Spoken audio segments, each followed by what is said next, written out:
That's No, Jim. Okay. I'm ready whenever you guys are. We're not supposed to start till 9:30. I just Yeah, man. whatever. I'll just start. Well, Two more we're waiting on.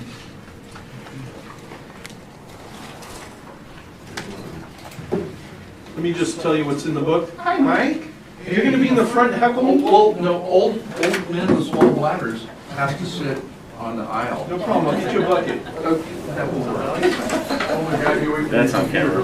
Do you remember the movie Semi Tough with Burt Reynolds? I'm so bad at that. I probably saw it. He got into one of these meetings where you can't leave for 3 hours, 4 hours, and the whole point was to make you pee while you're sitting in the meeting.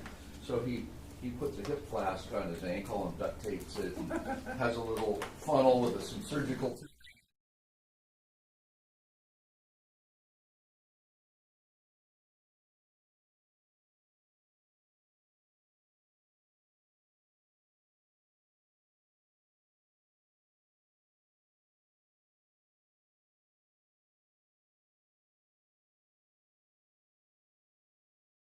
All going to be starting to get vibrating at an hour and a half to 2 hours. I mean, we're going to take I'm assuming we take a 10-minute break at some point. Well, I don't know who could pee in 10 minutes.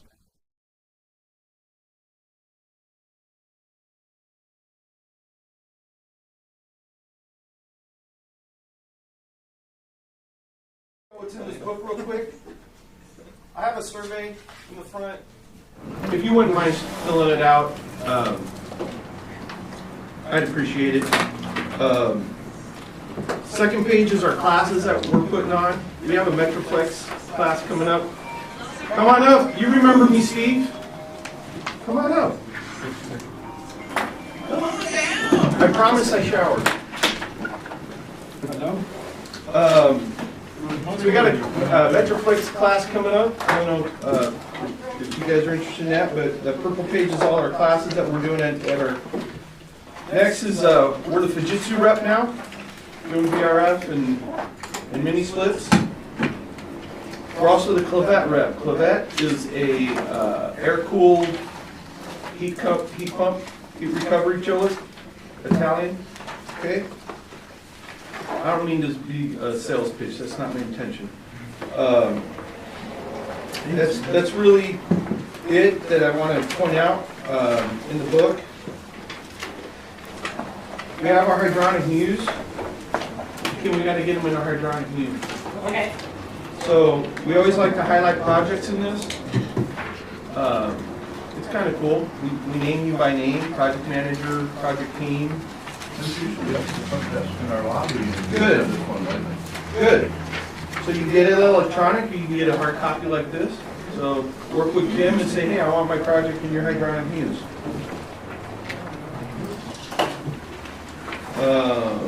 Okay, the USB has everything on the green page in it. So this kind of threw me off what our admin did here, but everything with the little USB picture is in the USB. So for the service guys, like I said, this is more intended for service. So this has all our own IONMs and parts and that kind of stuff. And then Green page, what are you talking about there? yeah, there's a green page about halfway through. Oh, okay.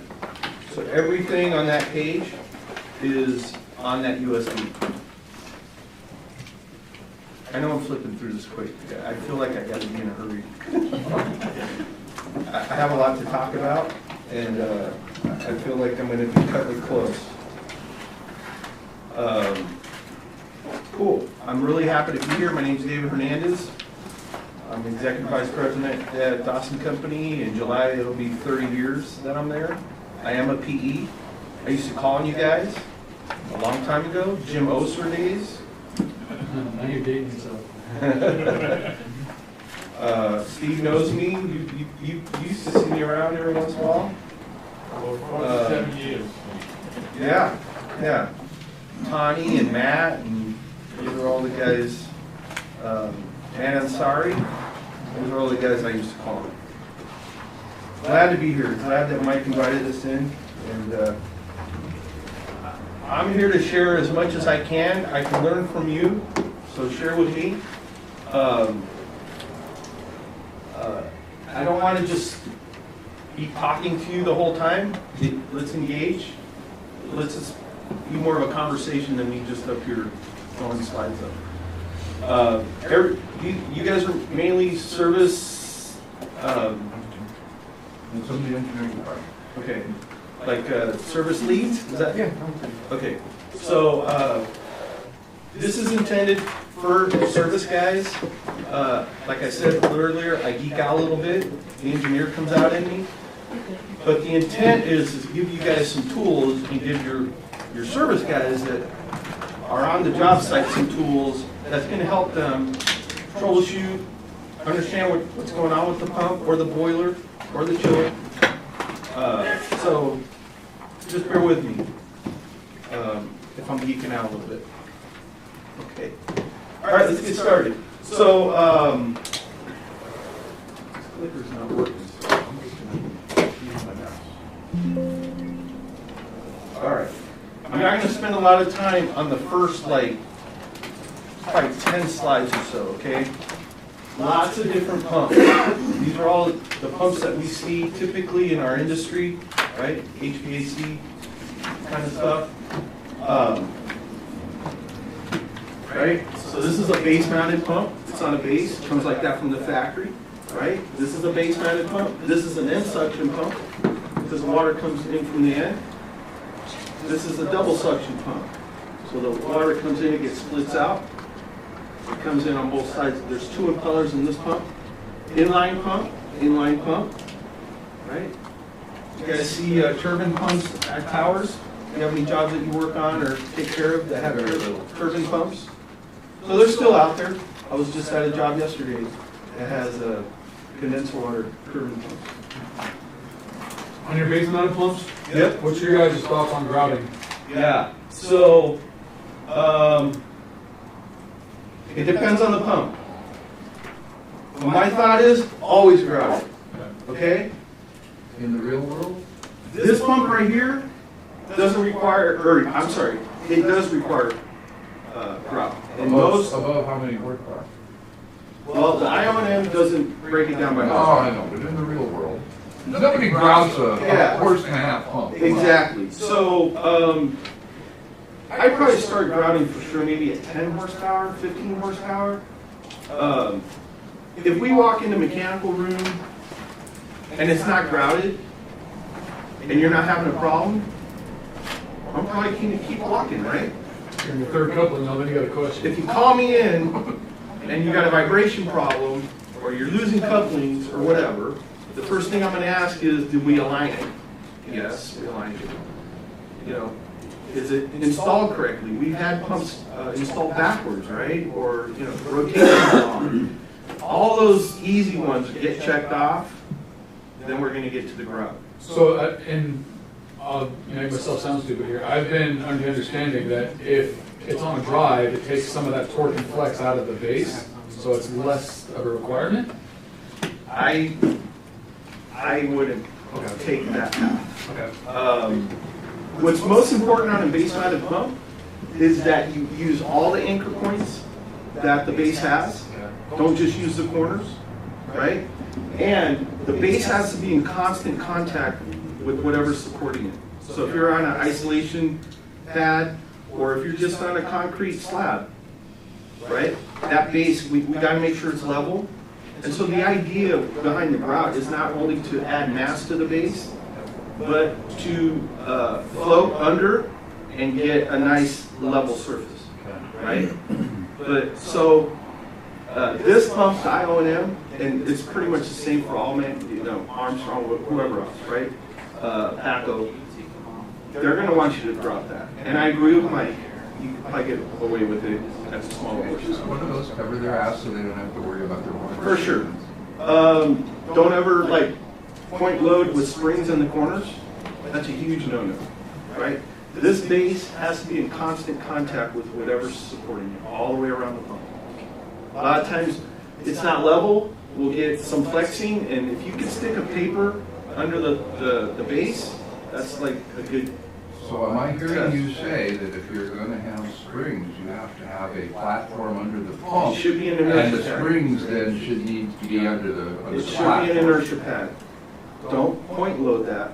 You can probably get away with it on the smaller stuff. If we walk into that, that's gonna be like, hey, can't do that. Right? Here's your problem. Look, we're always gonna be, we've told our guys, to be very cognizant of who's in front of them. Last thing we wanna do is throw you guys under the bus, right? But, something's not correct, it's not correct, right? On a pump like this, our VSX pump that has 2 vertical connections, I'm not sure if you guys installed any of those. That base is made to a different Hydraulics Institute standard, and it tells you it's optional, and I hate that. I'm a big grout the base guy, because it solves a lot of vibration issues. The way we get rid of, and look, I've spent 5 minutes on this, but I think it's important, right? You guys are gonna tell me what you wanna talk about. If we come and have a problem with vibration, we either wanna add mass to the this is, if we take a free body diagram, remember that? Free body diagram, when was the last time you played that? Right? 45 years. Yeah, this is a system, right? So if I add mass to that system, it's going to change the resonant frequency where it occurs, right? That shaking. So I either add mass or I add stiffness. So a lot of times we'll take a crowbar, if we can get under the base, we'll put some pressure on that crowbar, and if the vibration goes away, that's just telling you there's stuff going on, right? So I am a big grouting guy. I don't care what size. If there's not a problem, it's not a problem. If you have a problem, I'm going to ask you to grout. So when you're talking vibration, are you concerned with the vibration in the structure of the building, or are you concerned with vibration to the pump itself? No, if your pump's vibrating, Okay. right? Because if it's in the basement, nobody cares about vibration, you're still concerned about the pump, not about the basement. Yeah, no, I'm not, because, I'm not concerned about I'm concerned about my product, right? I'm just being clear. Yeah, no, I'm I'll just. ask the stupid questions all day No, long. no, no. There's no stupid questions. There's ignorant questions. Some people have talent in this. So once you get information, you're no longer ignorant, right? But there's no stupid questions, right? So I'm talking about, and look, sometimes we have 3 pumps, one shakes and the other 2 don't. Oh, they're installed exactly. But sometimes one's at the end, the elbow's a little bit different. If Kim has one like that right now, they're looking at it and go, no, and we're like, we understand, but this is how dynamics work, right? It's physics. So let me ask an ignorant question. There you go. I like that. You're talking about grout. Yeah, Tell me what is grout. I know grout and tile. What is grout and pumps? it's something very similar. Okay. It's you fill the base with a cement grout type, Okay. non-shrieking grout. Okay. And so it adds, if we were to add this is like 6 inches deep, right? And whatever the length is, right? So if we were to fill that with cement or grout, it would add mass. And that's GC doing that work, or who typically does that? Our guys do it here at the shop. It depends. Well, that's a long conversation. Yeah, it depends on contract documents, right? Right. Well, it also depends on how big is the pump, because it's Yeah. more convenient to do it in the yard, but imagine the weight that you're Yeah. rigging now if you do it in the yard. So, which makes more sense? It's hard to Yeah, and you're not really supposed to do it in the yard, you're supposed to have that thing shimmed and leveled and then grout. Okay. And the idea is for the grout, not a lot of people do it like this, but you're supposed to. You're supposed to let that grout run under the base, so you have that constant contact and support. So there's no gaps anywhere. There shouldn't be any gaps. Cracks. If you're doing it in the yard, you're supposed to have a sheet of steel under it, so that you can do what David just said. Right. But getting back to the spring thing, all you guys in the engineering department, when you're gonna put springs under it, you heard him say inertia base. You better explain what that It is. costs more, right? Well, an inertia base is basically another base that goes under this, and that's basically filled with cement. How thick would you expect to see on a pump? Those are at least 4 inches, right? Yeah, and it's grout or And it's so cement. Mason's gonna figure that out for you, right? We do some inertia bases, we can get the inertia bases for you. But now you're putting springs under that. Does that make sense? So Got a lot taller. yeah. So this is inertia base. This is filled with gravity. You put the springs on this, and then the pump comes on this, right? So now I have a solid surface to mount that pump to, in constant contact with the base. Don't put the spring right on. That's a huge no-no. Don't do that. Wow, that was great. You might want to start. We're just getting started. You might want to actually start with that with the noon group, because that's always a big deal. Okay. These are just little, just different, I'm just gonna rip through these, okay? Just a breakdown of a pump. Well, and the coupling, how often does it have an insert? Well, it's pretty much always gonna be, it depends on the pump. Because I'm accustomed to them usually, unless they get to be really big, they usually have an insert. You're in big trouble. Pump like this is gonna have, I'm gonna get to the coupler. But this will have an insert, what he's calling an insert, right? This pump is a vertical inline pump, and this is split couple, but that does not have, it's a solid coupler. I'm just kind of, so that's usually the only time that we don't have an insert type of a coupler, okay? If it's one of these guys. This guy's gonna have an insert, and then these guys are gonna have inserts. Another ignorant question. I'm assuming for noise, but what is the exact purpose of the insert? Let me get to that. So on a base-mounted pump, right? You have your pump, your wet end, what we call, right? This is, and then we have our motor. So this is called a end suction, because the water comes in from the side, right? Base-mounted, flex coupled. So there's a flexible coupler in between the pump shaft and the motor shaft. So that's what the coupler's for. It's to couple the motor to the pump. Right. Good? But does the insert the rubber? Yeah. That's for noise or transmission? I'm gonna get, it's transmission, mainly. Yeah. What's a good telltale sign that your pump is out of alignment? You walk up to it. Black shit underneath the coupling. I hope it's not black shit, because there's something else going on there. Well, that may be a rodent problem. Rubber debris under that. Yes. Rubber debris. Like erasers, whoever used to use a number 2 pencil. Yeah. I know I'm aging myself again. These days we have iPads and phones, right? Yeah. Scantron. So yes. So I'll hit that in a second. Right? You're exactly right, though. All right. Just to break down, here's your what we call the volute of the pump, the casing, the volute, the impeller, mechanical seal, cover plate, bearing assembly, your coupler assembly, and your motor. Okay, very, very the bearing assembly will have 2 bearings, right? You can buy that bearing assembly all complete as one piece, or you can be a masochist and get a bearing puller and tear it all apart and replace the bearings and put it all back together. But it's up to you. We probably won't have the shaft in stock. We're probably just going to tell you, hey, here's the whole bearing assembly.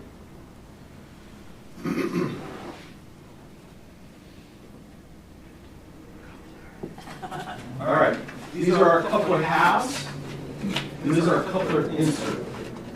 So usually it's a black material. It used to be orange in the old days when there was no drives, and those high-trail orange couplers couldn't handle the torque changes when you vary the speed, and so those things would fail like no tomorrow. So usually we're using EPDM. It's a black material. So yeah, this you can see has teeth, right? And so that's basically to transmission, and yeah, it's to keep it quiet. And there's different types of couplers. This is like a Woods coupler. We use this probably to, I don't know, 50 horsepower? I don't know. It would be unusual for us to see anything with it was bigger than that. Please emphasize that the role of that insert is not to make up for not being wanted. Yeah, for sure. For sure. So, what's that? Doesn't have anything to do with the starting torque or anything? No. So, you know, right? So these two shafts have to be aligned, right? They have to be aligned. They can't have an angular misalignment. They can't have a offset, right? So, you can use a straight edge. People see us using the straight edge and like, oh my God, where's your laser alignment, right? We can do a laser alignment. We usually do that for larger, probably 50 horsepower and above. It's probably more critical. But if you know what you're doing, you can use a straight edge and get it pretty darn close. Way within the tolerance of the coupler. It worked for 100 years. That's before what you the had training license. center's supposed to do. Exactly. We, you know, Jose, which is our operations manager now, he used to be in our service department. You know, he got called out one day, and the guy's like, "You need to, you know, at least use the, oh shoot, there's a, what's the other way to Dial indicator? Thank you. You're on a blank there.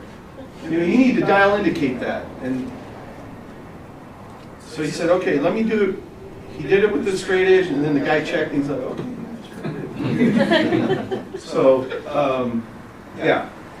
So, you know, when you put these two together, we talk about this when we do it in class at the shop. You know, you don't want to smash these. You know, you want a little bit of play in there, so because this thing heats up a little bit, it can grow.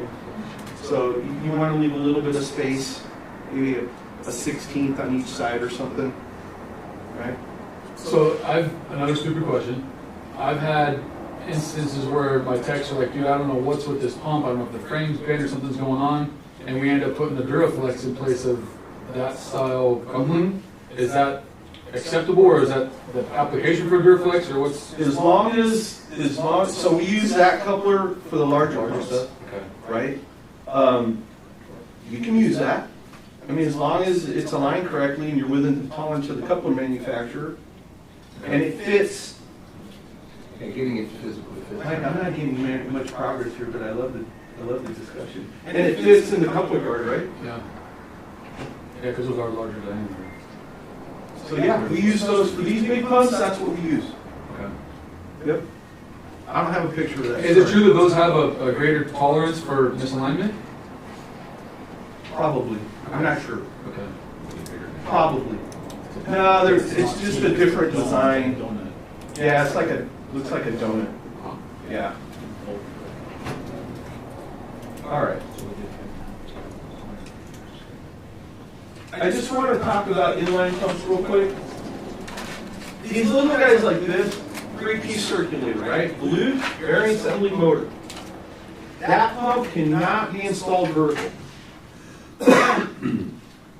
Okay? Well, you can. That's true.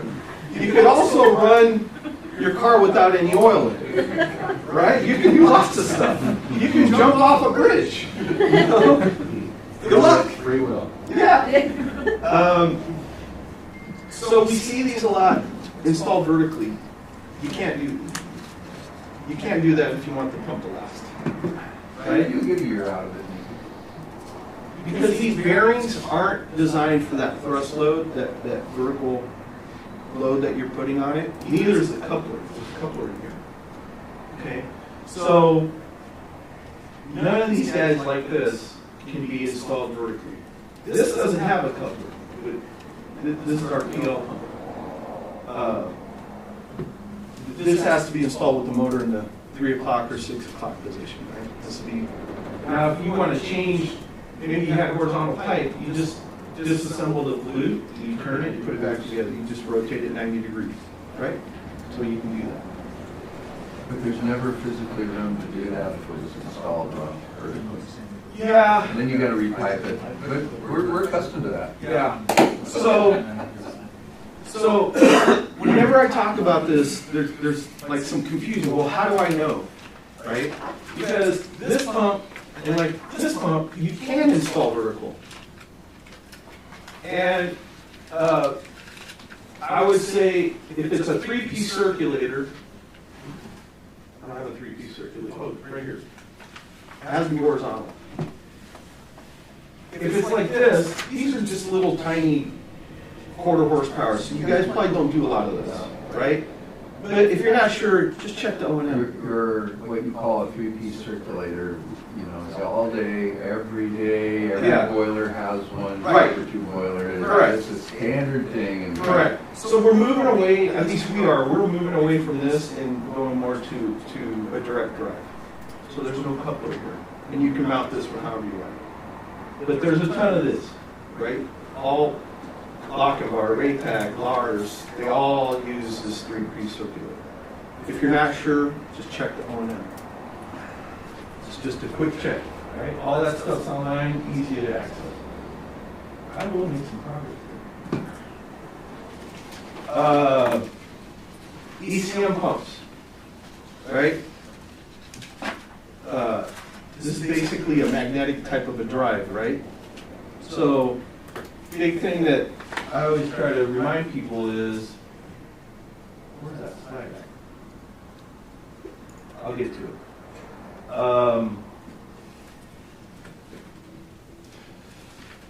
It's a magnet. Our pipe a lot of times is steel. Where do you think the steel's going to end up? So you want some kind of magnetic filter, right? A magnetic strainer, some kind of something, right? So just if you're using this technology, which we use them all the time, they're great, right? Smart pump, just give it a 0 to 10 or 4 to 20, and you can vary the speed on this guy, right? We can control it with the differential pressure, temperature, all kinds of different ways to control this guy. It's great technology. Just understand, it's a magnetic pump. Yes. So I very seldom ever hear about an ECM motor failure in a pump, but they're ubiquitous in fans. I mean, nobody wants to use an ECM motor in a fan because they just fail all the time. Really? What's the difference? Do you have any idea? In the motor? Well, I mean, why do they not fail in the pump? Oh. I think I've only seen one in my life, and they're constant in fans. What's going on? I don't know, Mike. I mean, so this is what we call a wet rotor. So the water's actually cooling this. That's why the iron ends up in the motor and it fails. So even worse, like than the fan. The fan's not getting subject to the. So They've been pretty reliable from what I've seen. I don't know. We do have some issues sometimes, but you know, we could provide just the, for lack of a better word, the drive, right? But you know, this is more and more what's being used. So here's a direct drive vertical inline, closed coupled, right? Closed coupled. So the impeller is directly mounted to the motor shaft, so no flexible coupler. Those are okay vertical. Here's a split coupled. So there's no insert on this one. That's what I was trying to explain. Right. So this is a vertical split coupled inline. Armstrong loves these. Right. There's the gift to the world, and we have them too. So they're not serviceable? I mean, once the motor fails, you replace it? No, they are. They are. You have to pull the motor out. You got to be careful on the larger ones. This whole assembly, when you loosen this up, this whole assembly drops down, and it is a pain. Our pump doesn't do that. Do you use the same tool for every job you use? Like that crescent wrench or that adjustable? That works on every single job, right? No, it doesn't. So you have a bag of tools. Use the tool that's best for the application, right? So. They're great, but they're not, you know.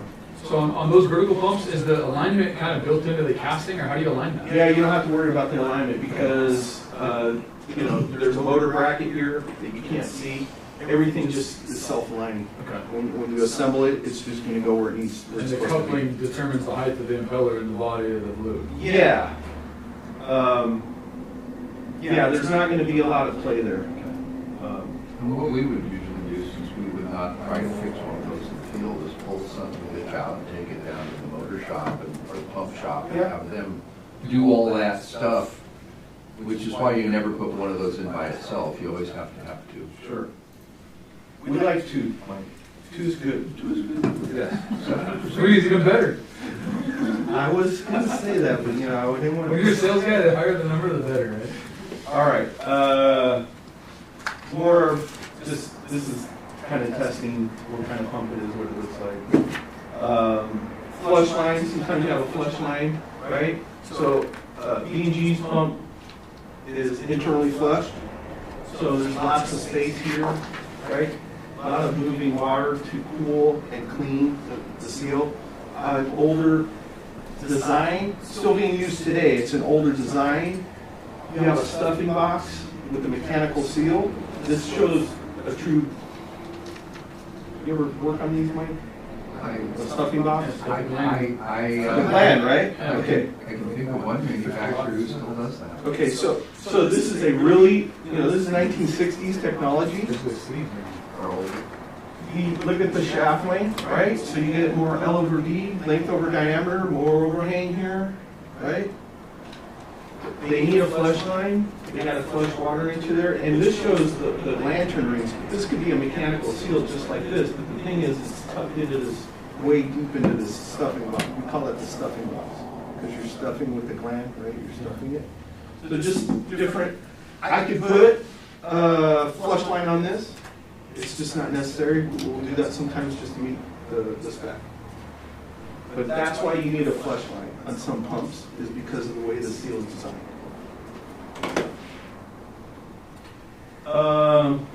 Some pumps don't have a foot under the volute, right? So What color is that pump? yeah.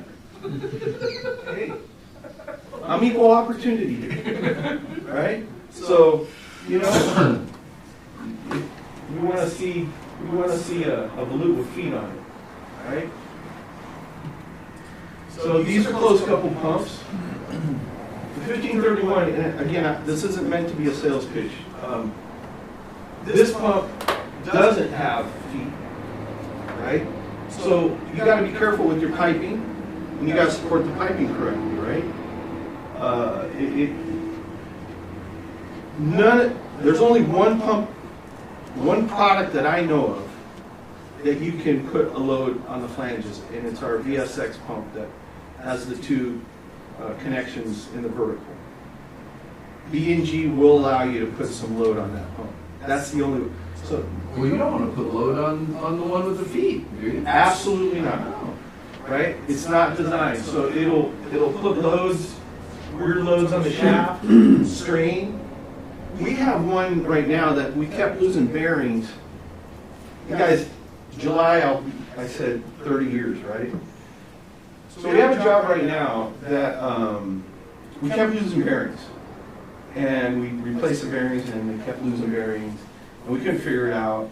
And we thought the rotating element was out of balance, this and that.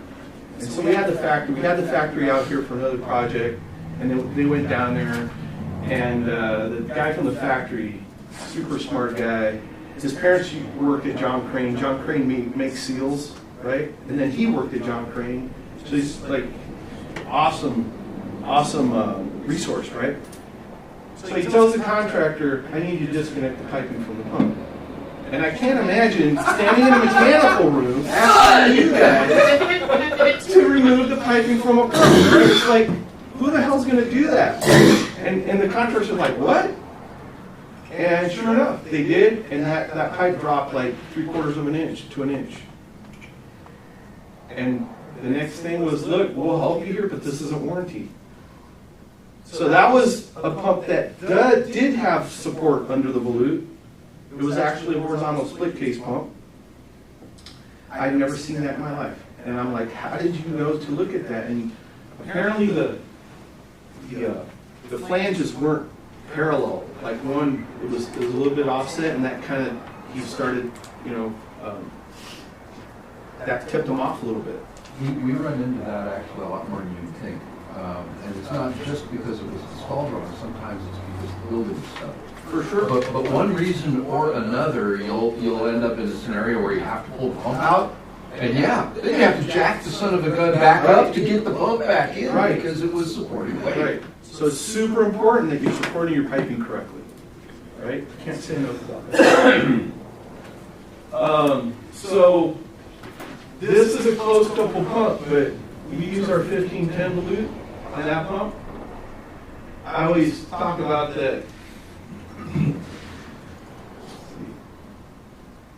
So So that's this flute, same exact hydraulics, right? So I always talk about that. This guy, that pump met this pump in college, and they got married and they had that pump.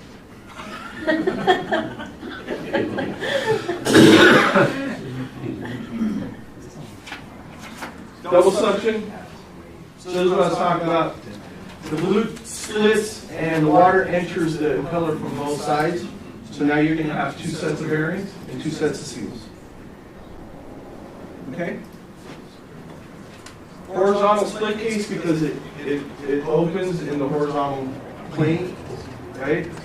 But on our pumps, unless it's a high pressure, normal 175-pound working pressure, you can access the bearings and then the seal without taking the cover off.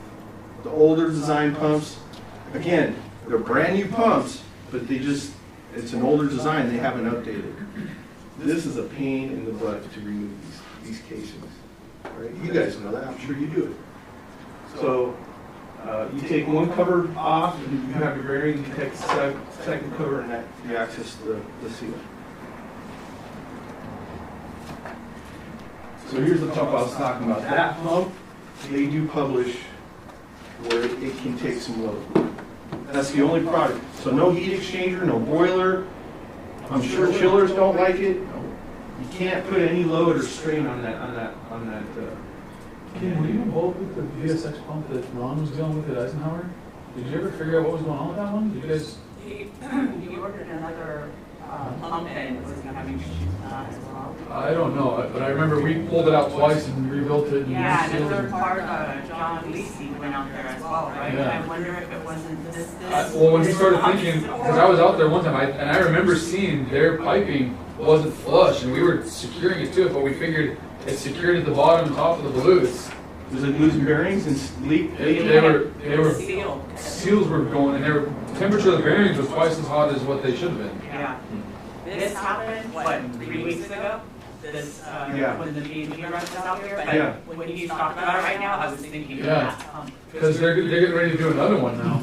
Because Really? there's 2 of them there, and the other one started having the same problem. I'm thinking, Mike just mentioned the building selling. I don't know if that's what's going on, because these things ran for 10 years prior. Right. Yeah. Something changed, obviously. So whenever we have an issue, I always ask, right?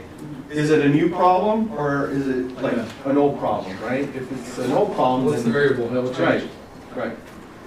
So multi-stage pump. So this is like having pumps in series. We use these for high pressure applications, right? Pressure boosters. Boiler, you might see this boiler feed for a steam plant, right? We need to overcome that steam pressure, 100 pounds, whatever it is, so that the condensate return, condensate feed, right? So this is like having 3 pumps in series. So the water comes in, right, hits this impeller, and the pressure goes up by some amount. The same amount of flow, right? There's no additional flow coming from any place. Goes into the second impeller.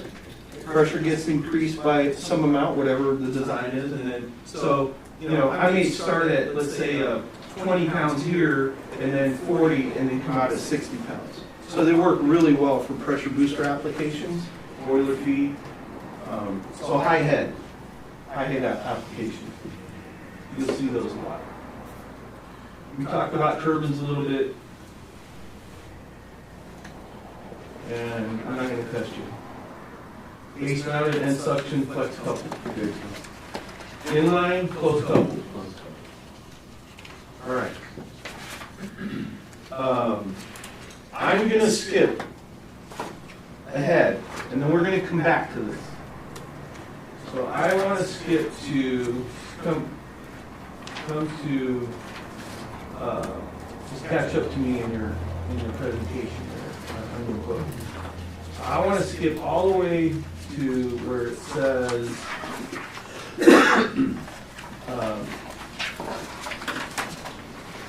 it's almost towards the back. I need to change the order of these slides. Just bear with me. We'll get there in a second. Ready? That happens.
some slides here. What's going on? Bear with me. Sorry about that.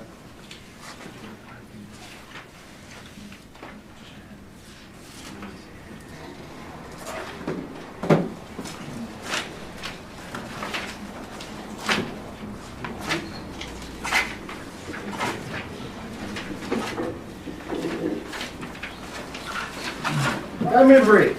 Don't get up. Don't check your phone. I don't know,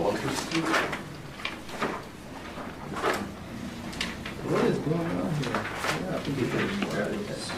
Ah, here it is.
Hold on, guys. I apologize.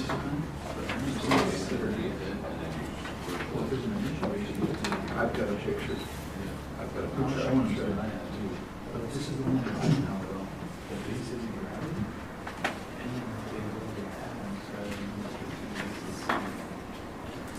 The weld is under or on the side.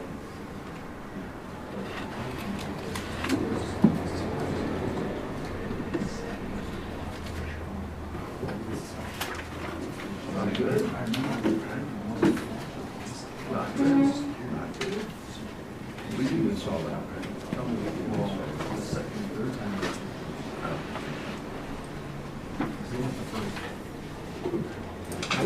I sent you that. You was there. No.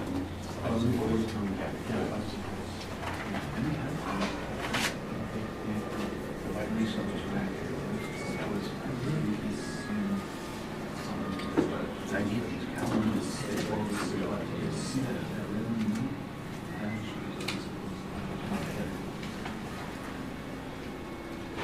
Okay. Sorry, I had the wrong presentation up.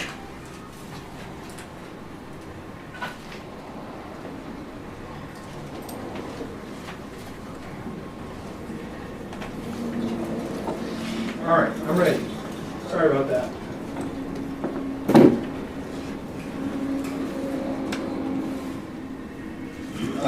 Our pages aren't numbered, but you want to go to where it says pump identification.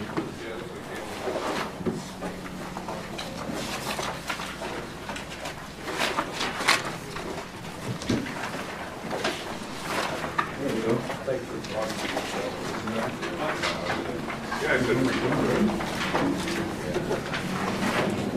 All right. There it is. Okay. Everybody with me? Sorry about that. Okay. The reason I want to go over this is, to me, I think this is like more important for this group because how many, whenever you go into a mechanical room and you go identify a piece of equipment, there's always a nameplate, right? And it's very easy to read, and there's not paint on it, and you know exactly what that product is, so you can order parts for it, right? So I need to move this section up in the front because what happens is I run out of time sometimes and I don't get to this, and so this is really important for you guys. All right, how do I identify my pump? I walk up to it, it doesn't have anything, or it's not legible, or it's got paint all over it, right? Okay.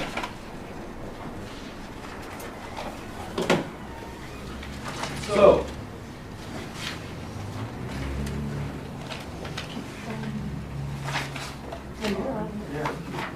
how do I tell what this thing is, right?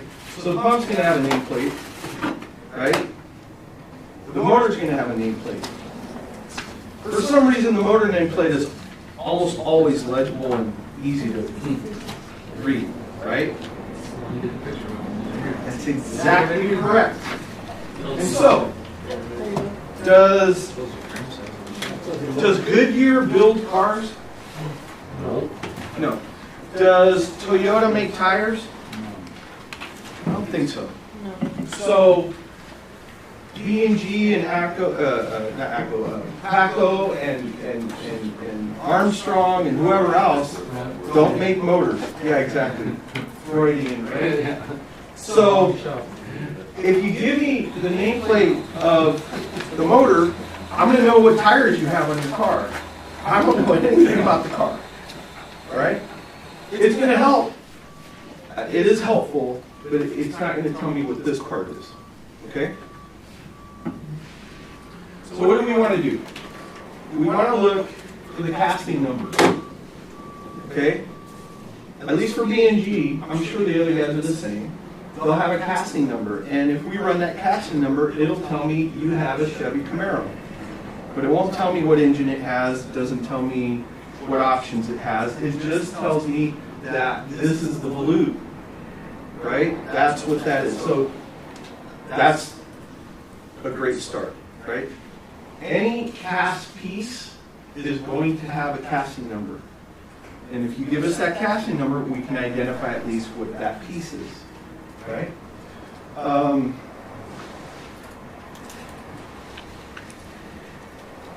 Can't see it from this angle, but there's a cover plate, right, that the bearing assembly bolts onto, right?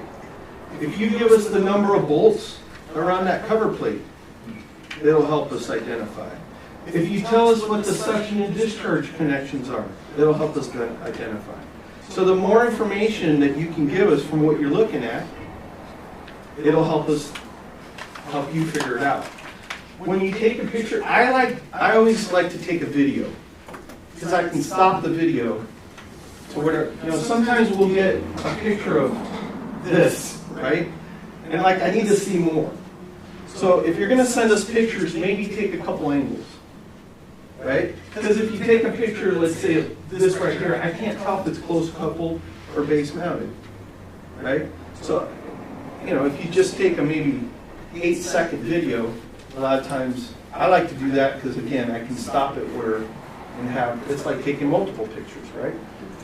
So the more information we can get, it'll help us help you identify the pump. So what are we going to do? First thing, we need the pump curve. So I'm going to identify the pump, and then I'm even going to identify how much flow and head it's doing for you. Okay? Because sometimes you need to know. There's a TI job or something. They need an extra 10 gallons a minute for 2 small offices or something, right? Can this pump do that extra, whatever it is, right? So you need the pump curve. We're going to get that by identifying the pump, by giving me the size of the connections, by giving me the casting number, all those things I just talked about. Now I know what pump you have. I should know, at least, right? So I can go into the catalog and get the curve. Then I'm going to deadhead the pump. I'm going to take some readings. Then I'm going to take some readings after opening the pump back up, right? And then I'm going to do some pump curve work, basically. You can read this on your own. I'm going to explain it right now. All right. Let's talk about nameplates. So again, here's the motor nameplate. Here's the pump nameplate, right? We usually get this. And we're like, cool, you have a 10 horsepower Baldo motor, right?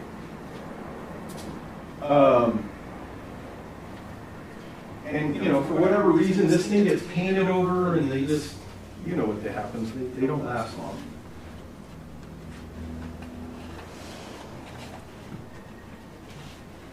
I want 2 pumps also, so at least one nameplate will be read. There you go. Well, you get the facilities, they take the nameplate off and they have it in their office, right? That's the other one. Okay. You guys can read nameplates. There's a model number and the horsepower, the flowing head, right? The more you give us, the better off we are, right?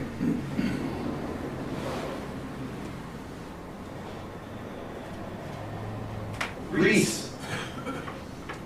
We have 1 tube of grease on our truck, and we use the same grease for every single device that we put grease on into, right? Be careful with that. What's everyone show this display house? Yes, I get it. Be careful with that. So this is 2 nameplates, WEG motor and a Baldor motor. It just turns out that they both want the same Polyrex EM. They want mobile. They call out the manufacturer. I don't know how much it matters, but I went to the warehouse and I took these 2 pictures, and it just turned out they're the same. But the pump may not, or the fan may not, or whatever you're working on may not use that same grease. And so incompatible greases, they'll break down, right? And so we've had instances where we lose a bearing, and typically premium efficient motors, where we're selling you these days, has a 3-year warranty from the motor manufacturer. Okay, so we're in the 2nd year. Technically, the B&G warranty is up, but your motor still has some time on it. And so we've had times where we lose the bearing, we take it to motor shop, and they know right away that the incorrect bearing grease was used. As soon as they open up, it changes, it's different colors, and da-da-da. So my message is, be careful with that.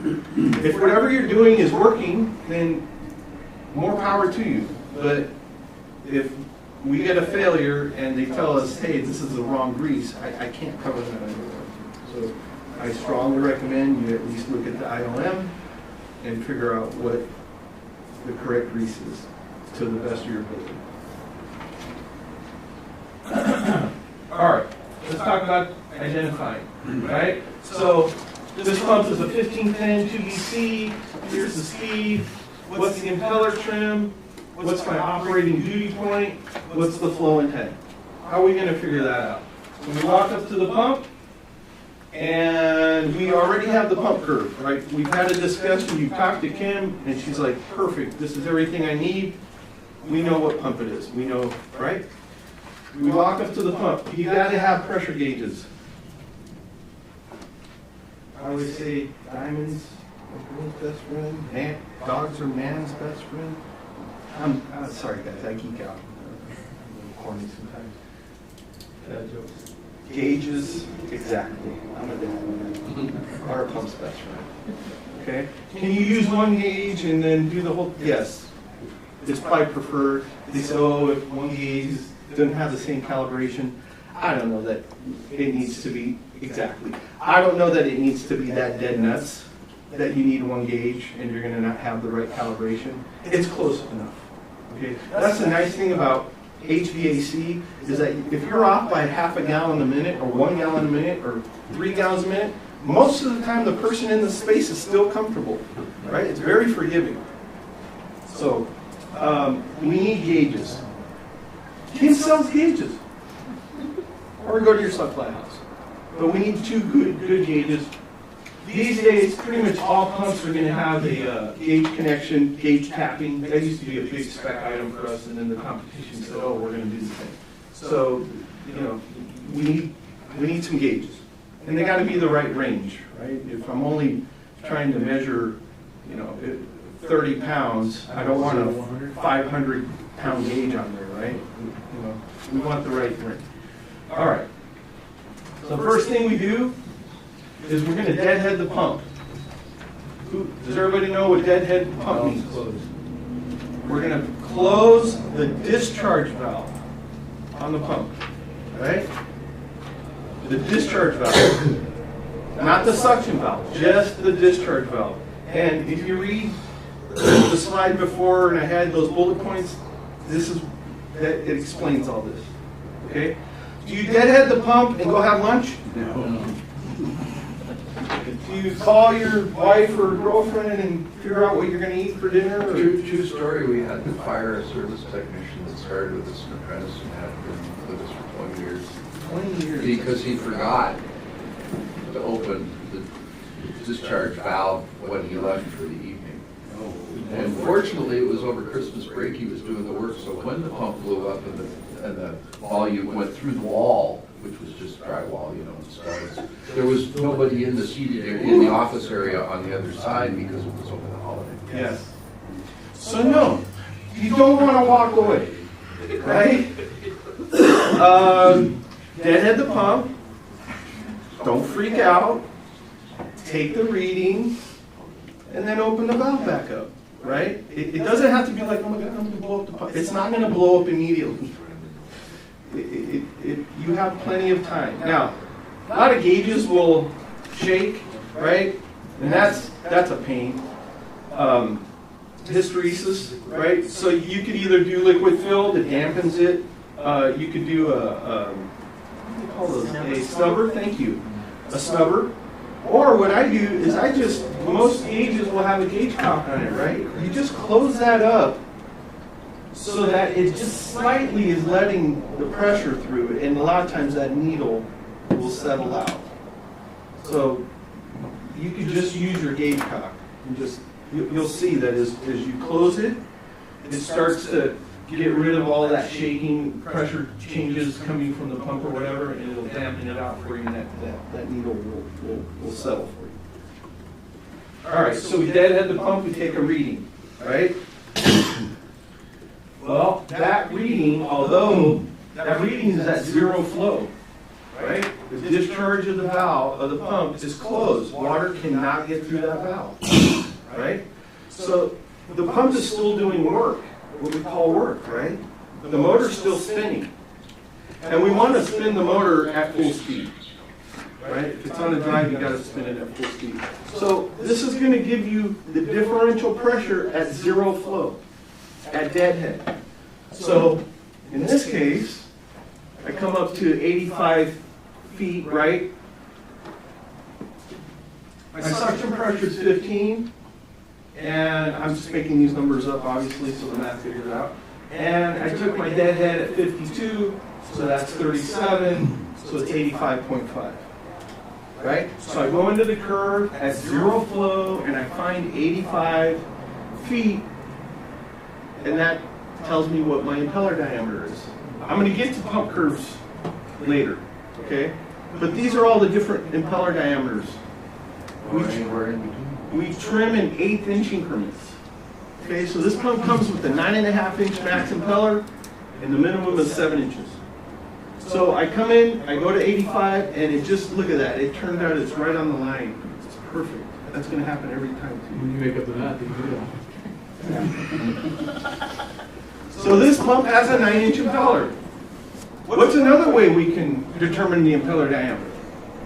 Pull it apart. Pull it apart, get your calipers, and measure it. That's a pain, right? I didn't know you could do this, actually. So if you have good gauges, and you don't get distracted easily, deadhead your pump, take your reading. Right? Open it back up.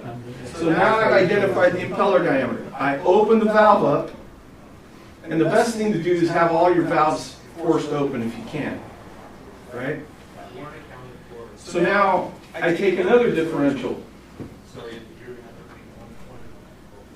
And now the differential is 49 and 15, which is 34, which is about 79 feet. How many pounds, how many feet of head pressure in 1 pound? 2.34. You're not allowed to answer any of my questions today. 2.34. Yes. Chicken dinner. So if I have a column of water and it's 2.3 feet tall, and I put a gauge at the bottom of that column, it's going to read 1 pound. Right? If you dive into a pool, which these days you can't dive into many pools, but if you have an older pool, you know, the thing can be like 8 to 10 feet deep. How deep is your pool? 8 feet.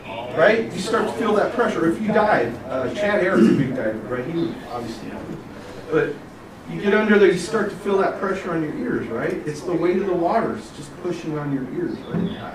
I struggle with that. Anyways.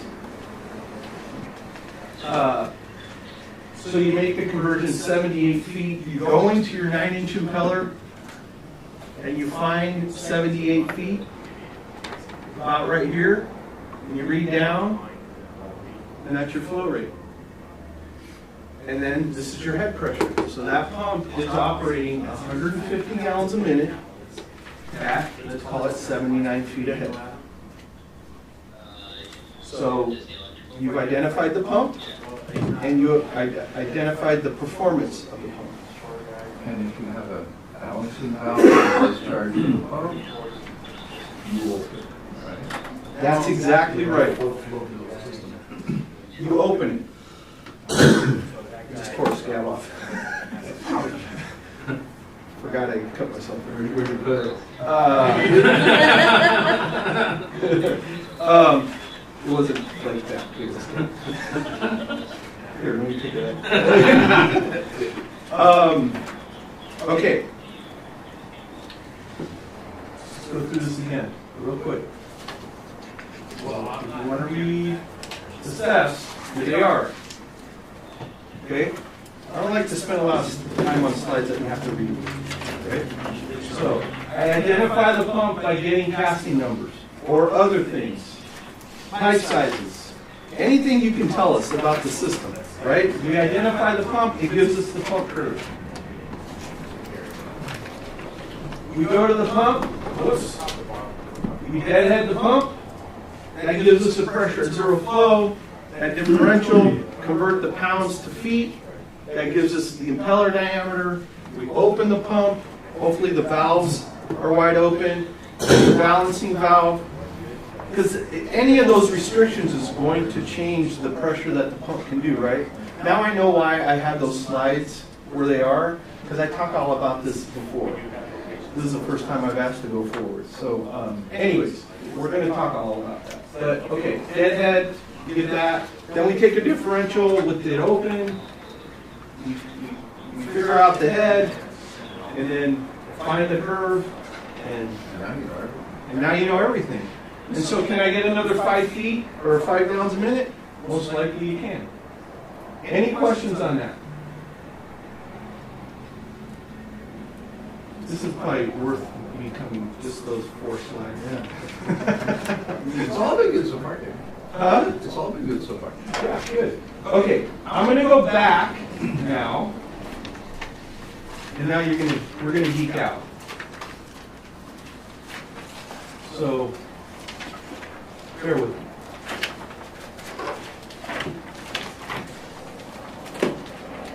No, just speaking. You charge by the minute.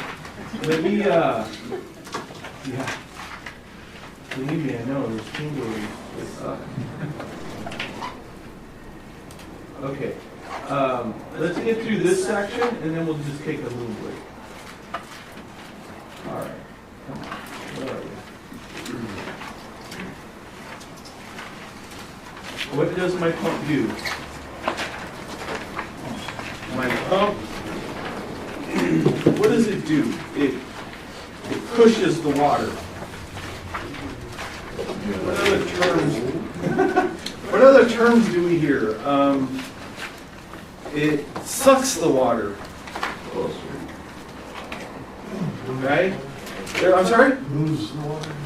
It does move the water, but how does it, what happens that the water moves? Let's talk about that. Yep. It reduces flow by creating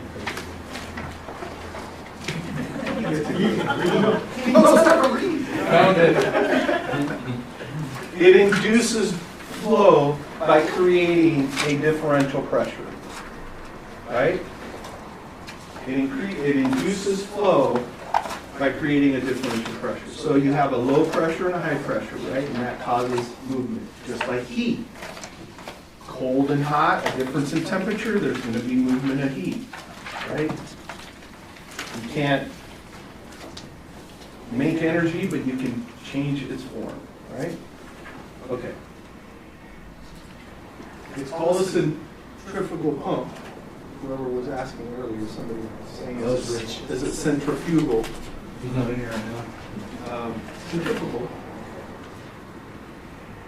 You know, it's an English language, right? We should look and see what the origins of the word are, and we can explain it. Then I'd really be a geek. Okay. So the water goes through the impeller, creates this by centrifugal force. All right, let's talk about that a little bit. All right, I got a can with a stick. It has some holes on the bottom. I pour water in it, the water just dribbles out, right?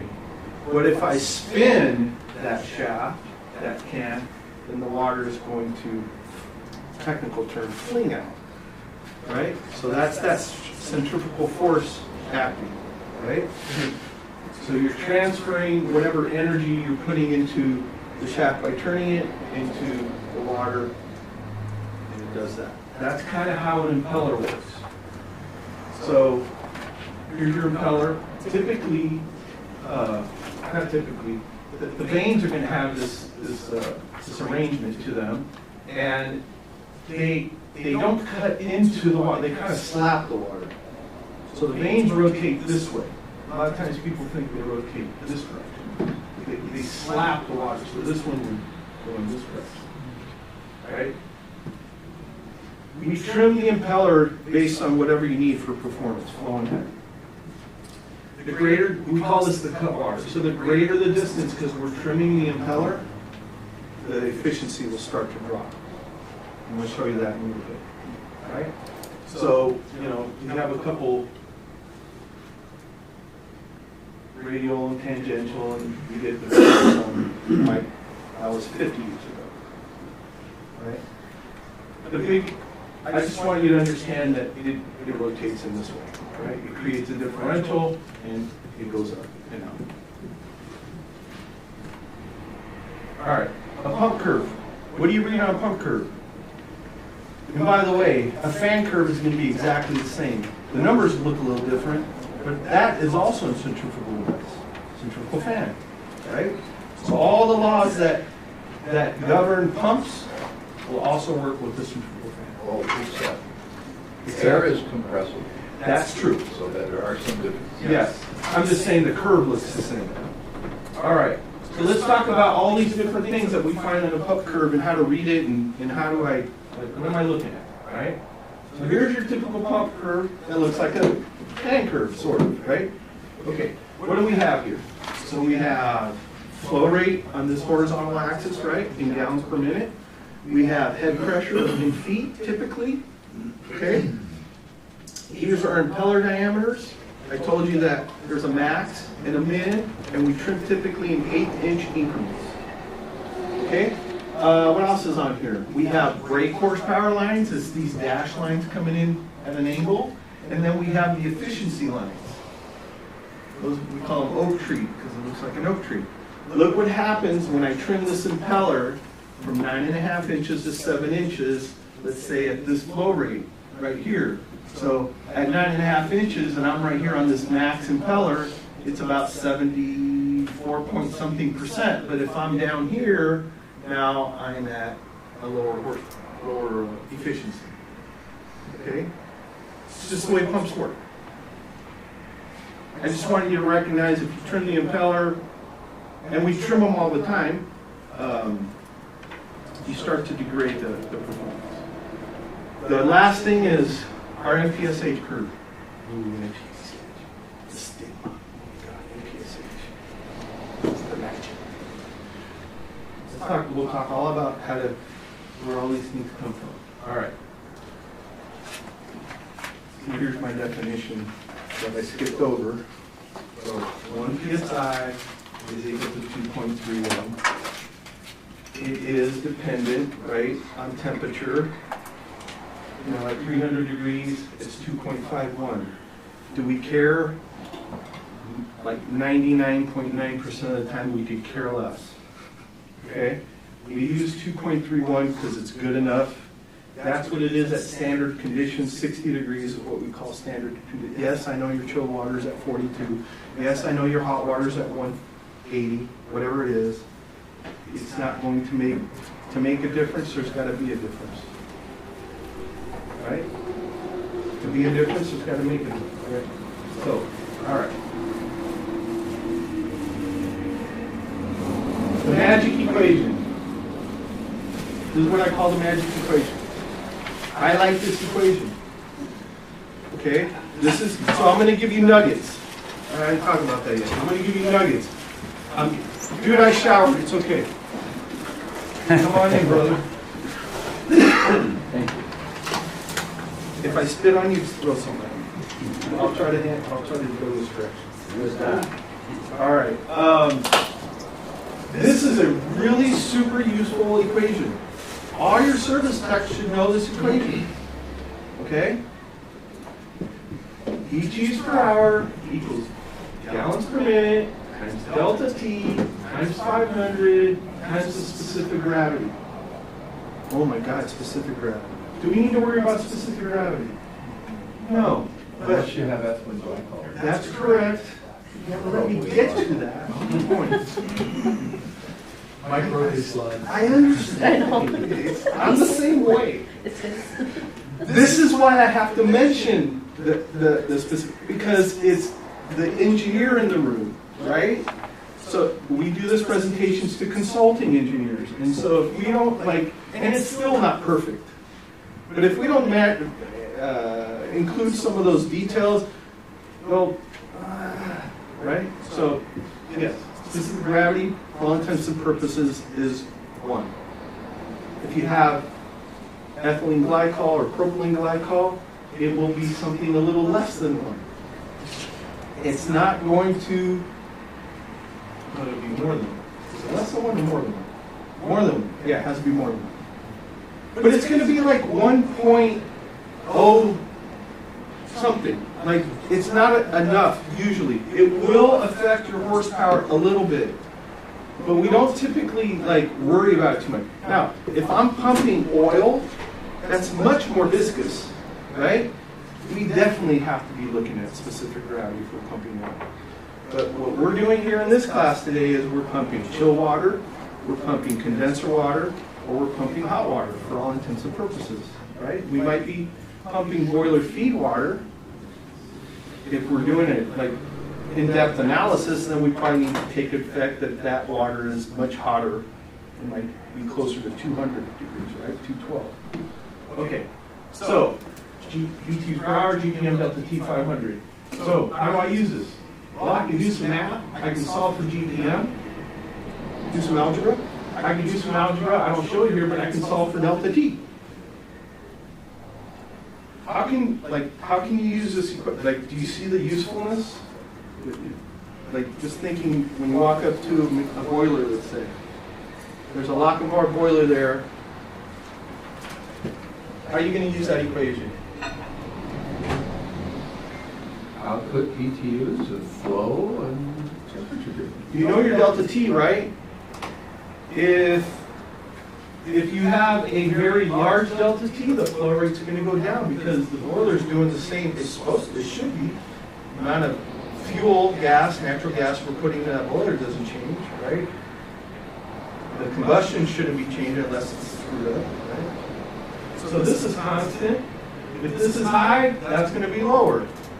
If this is lower, this is going to be higher. So if I'm I'm supposed to have a 40-degree delta T across my boiler, and I have a 50-degree or a 60-degree or a 70-degree delta T, I probably don't have enough flow. Okay, so why don't I have enough flow? Go check my pump, the drive's working correctly, right? So that's why we call this a magic equation. Super useful, right? If my delta T is too low, I'm supposed to have 40. It's supposed to be 40 and maybe it's 10. Too much flow. Why do I have too much flow? Well, whatever coils are closed. I don't know. So just knowing this equation and taking a couple of, You know, I taught you how to figure out the pump flow, right? You know your delta T because there's always thermometers at work, It's like it just. right? So, yeah, I can't say enough about this. 500 is a constant, it's just to convert pounds per hour to gallons per minute. It's 498 point something. We don't care, 500.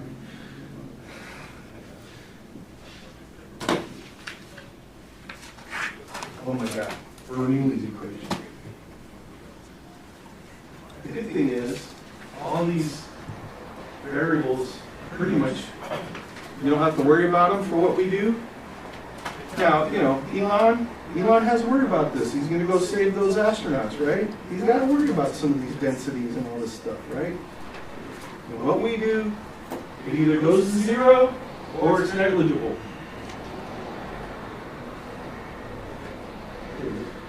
Okay? It either goes to zero or it's negligible. We don't have to worry about it.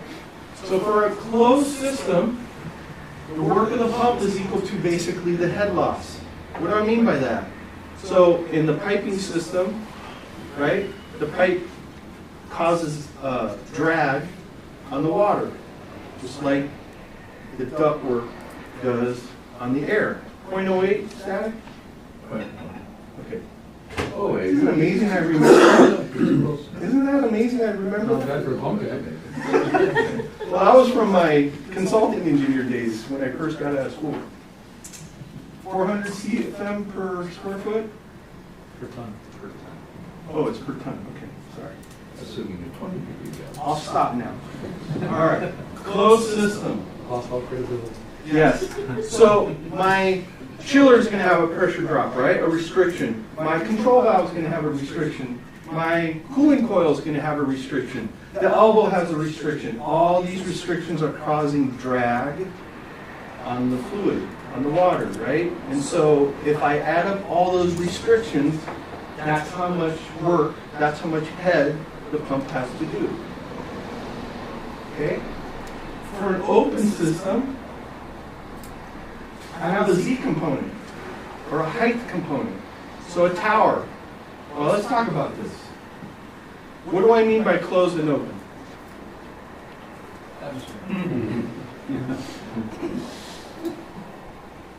If it's open to the atmosphere, if it's not. Amen, brother.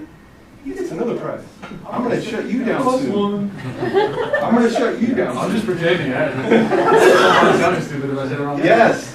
So if it's open, the water touches the air we breathe. If it's closed, it doesn't.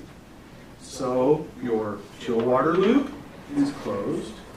Your hot water loop is closed. Comfort heating water, right? Condensed water. Is that open or closed? Usually open. How am I in the... I'm Cuban, sorry. It came out. This tower, I know Mike a long time, so I can abuse him just a little bit. He's going to throw his cup at me soon, and then I'll shut up. All right. Condensed water, is that open or closed? Well, it depends. On? Cooling tower or fluid cooler? +1. Dude, I love it. That's exactly correct.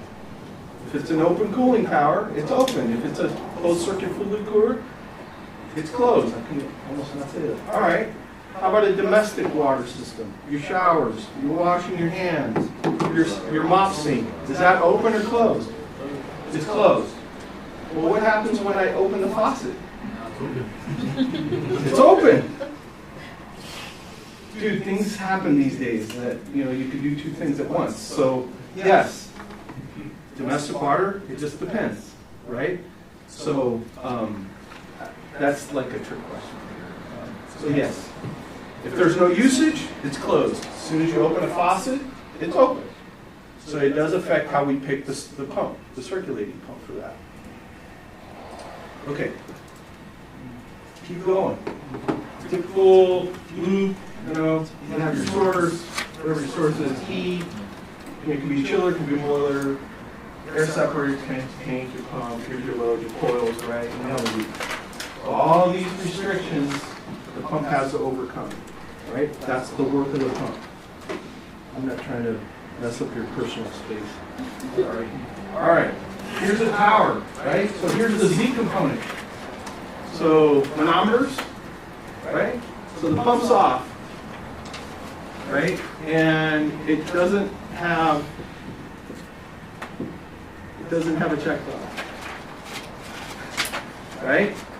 So water seeks its own level, right? So if I turn everything off and there's no check valve, everything's going to run up.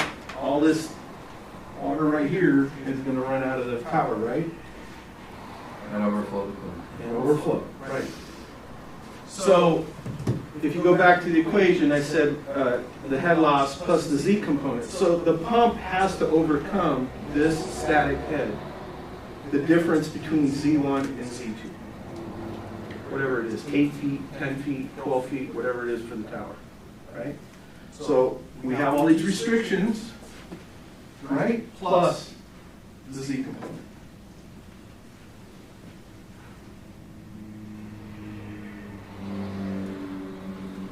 That's this. In a closed loop, we don't care. This is all full.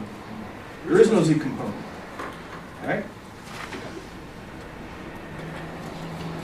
Horsepower. How do we figure out horsepower?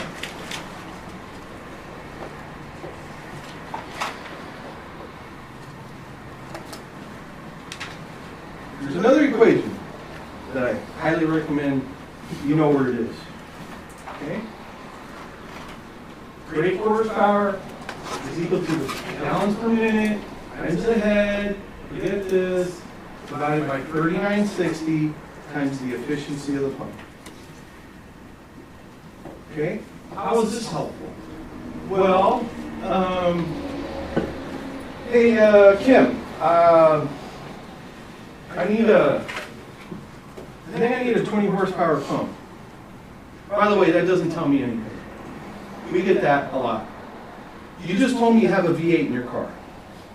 I have no idea, anything else. You just told me how much horsepower the motor is, right? So don't call her and ask her for a 20 horsepower pump, right? My pump is doing 20 gallons a minute at 50 feet ahead. Are you sure you have a 20 horsepower motor? Or is it 2? Well, what did I just say? I just made it up. 20 gallons a minute? Whatever I just said, right? 20 at 50? This is a constant for my,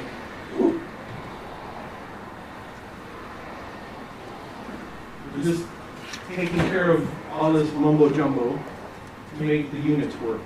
You gotta make the units work, right? You could almost pass any engineering design, class or test if you could figure out the units.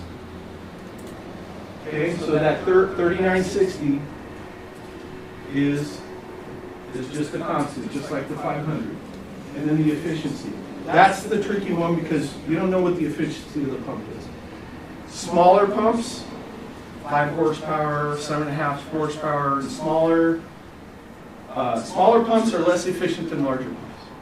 So if you figure maybe like 55%, maybe 60, you're in the ballpark.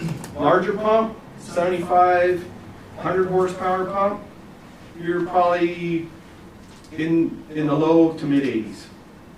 So make a guess, right? But if you know this equation, my point is if you have a tool and you recognize that it can't be 20 horsepower, she's not going to go crazy trying to find you a 20 horsepower pump based on the flow and head, right? Here's another nugget. I'm trying to give you information so you can be smarter on the job site and things have to make sense. And we don't have to go into the details, but another use of that, if you've got a pump curve and you actually know where you're supposed to be. If this is a open system, cooling tower type pump, and it's 20 years old, it is worn, man. I've had sand going through it. It's just worn down. And you can actually get an idea of how much you've lost in efficiency working backwards with the pump curve. Yeah. When you're trying to justify telling the individual that they really ought to just buy a new one. Yeah. So you could solve for efficiency. Right, algebra. So here's another equation I strongly recommend that you write down and you remember and you use it. You don't use that one as much as the magic equation, but it's useful. Okay, net positive suction head. Every pump cavity, oh, it's noisy, it's cavitating. I have a problem with my pump. What's wrong with it? It's noisy. I think it's cavitating. Right?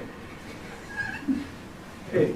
Sometimes it's cavitating, but I'm going to show you that most of the time it probably isn't. Okay? Net positive suction head required. This is what the pump requires. It requires a positive pressure on the inlet of the impeller. Okay? And that number is determined by the manufacturer when they test the pump. It's a characteristic of the pump. Okay? Net positive suction head available is what the system has available to offer to the pump. So if I'm at the bottom of an 8-foot pool, then I'm going to have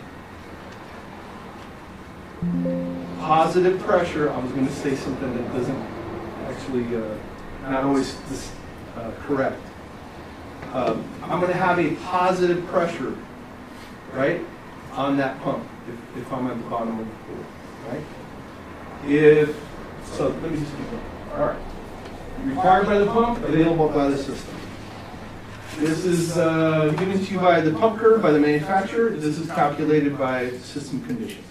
All right, let's talk about that. Buddy.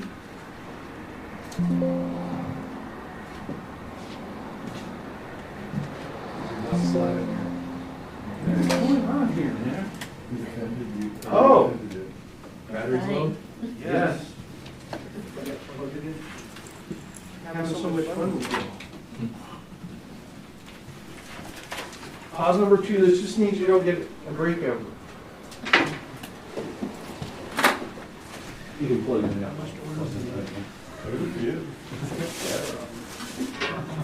Plug in here. Plug in here? Yeah.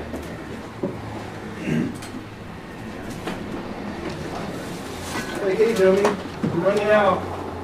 Give me some food.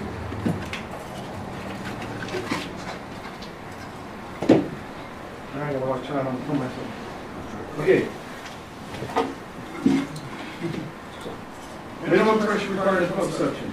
Characteristic of the pump. That's what MPSH required is. All right, so here's my MPSH curve. So if I'm operating at 450 gallons a minute, I read down, find the curve, I read over, and that's my MPSH required. So this pump will require 5 feet of positive pressure to operate correctly. 5 feet is how many pounds? About 2.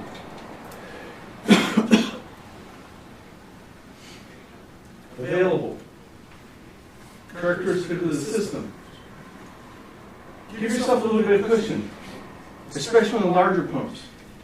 Larger, I mean 6-inch pumps and above. There's something called MPSH margin, which is a completely different class, and we geek out even more. And so we don't want to say, oh, the pump needs 10, I'm going to give you exactly 10. Give yourself a little bit of cushion there. Especially as a streamer. Yep. What I always say is, if my pump requires more than 15, I'm asking a lot more questions about what's available from the system. It's just a number that I've used a long time. If my pump needs less than 15, I'm not as worried about it. But if you're looking at a pump and it needs 20, you need to ask more questions. You need to investigate a little bit more. I'm going to tell you why. Where'd you come up with 15? I've never heard that in my life. All right, how do we calculate MPSHA?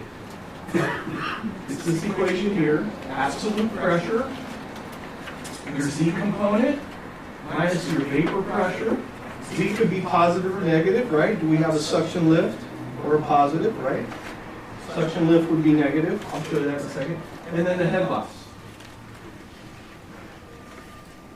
That's your equation. So here's a positive pressure on the pump, right?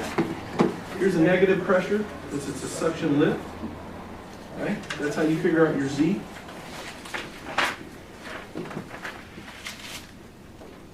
All right, so in this case, kind of talked about that. Here's our Z component on the tower. So this would be exerting a positive pressure on the pump suction. That's good. Guys, stop me. All right. What about the tower level? So we get this call up. Oh my gosh, the tower level is the same as the pump level. Am I going to have to raise the tower? Am I going to have to lower the pump? Right? Oh, we have a crisis. There's no difference. What do? Most of the time, you're not going to do anything. Let's look at this. What people forget is you have atmospheric pressure. What's atmospheric pressure at sea level? 14.7. So do the math, 2.31. It's about 34 feet. You get 34 feet of positive pressure for free. Now, if you're in Mammoth, it's going to be a little less. Right? Whatever atmospheric pressure is where you're at. But for all intents and purposes, here in LA, we're at sea level.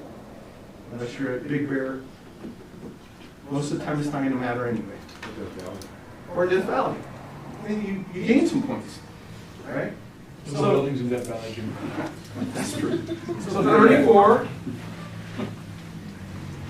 My Z component's 0, right? There's no differential between the tower level and the pump. Vapor pressure of 95-degree condenser water is about 3 feet. Okay? And what's the head loss between the tower and the pump? So somebody said, hey, are we going to learn how to use this? So this thing, who knows how to use a train duculator? Do you even have those still? Yeah. I'm aging myself. So this is a train duculator for water. I'm not going to spend a lot of time on it, but this little guy right here tells you how to size your pipe. And if you look at the left edge, it's about 4.5 feet of pressure drop per 100 feet of pipe. So if you remember, 4.5 feet of pressure drop per 100 feet of pipe. So if I have 100 feet of straight pipe, it's going to cause a 4.5 foot restriction on the pump. If I have 1,000 feet of pipe, right? Now, that pressure drop changes based on the diameter of the pipe and the flow going through it. But I'm just telling you, if you remember 4.5, that's enough to make an analysis to look at something, right? So typically, how much space is between the tower and the pump? I mean, would you say it's 100 feet? Less? Okay, well, let's assume it's 100 feet. So that's 4.5 plus my fittings, strainer, whatever else. Right? So I just use 10 for, it's in the ballpark. It shouldn't be much more than 10. So 34 plus 0 is 34, minus 3 is 33, minus 10 is 21. So what did I say earlier? And this is where the 15 comes in. I want to just give myself, because this is probably worst case, this might be a little higher, but I want to give myself some buffer between 20 or so that I should have even in the worst case. Right? I want 3 to 5 feet. So that's where I get that 15. If my pump needs 18, I'm starting to take a look at this. But if I'm below 15, I should be fine. That's where it comes from. Any questions on this? So that's how you calculate MPSH.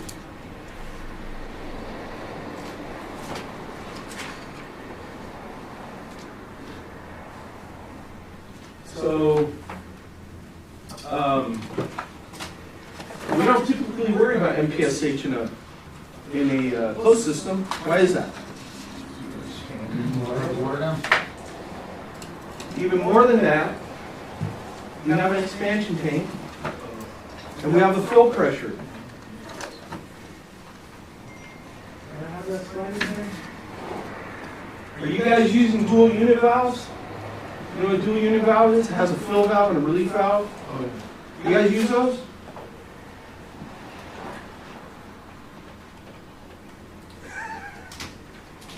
Is there something wrong with that, or? Yeah, no, there's nothing wrong with that. But think about this. Let's say you have a hot water system. That boiler has a relief valve on it, right? What's that relief valve set out on the boiler? In PSI? How many? Between 50 and 75? Sometimes higher. Right? Those dual units, those are really, they're made for you. Who grew up back east? East Coast? No one? For freeze pipe? Midwest.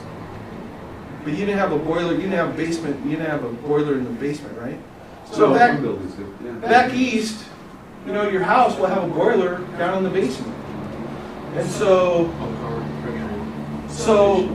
you use, you know, your fill valve is set at 12 pounds because that's about 3 floors, and your relief valve is usually about 30 pounds. So in an electrical system, would you put a 20 amp circuit and a 30 amp circuit in series? Or a circuit breaker, I should say, or a fuse? Would you put a 10 amp fuse and a 20 amp fuse in series? So why are you putting a 30 pound relief valve in series with a 50 pound relief valve or 80 pound relief valve? What's that?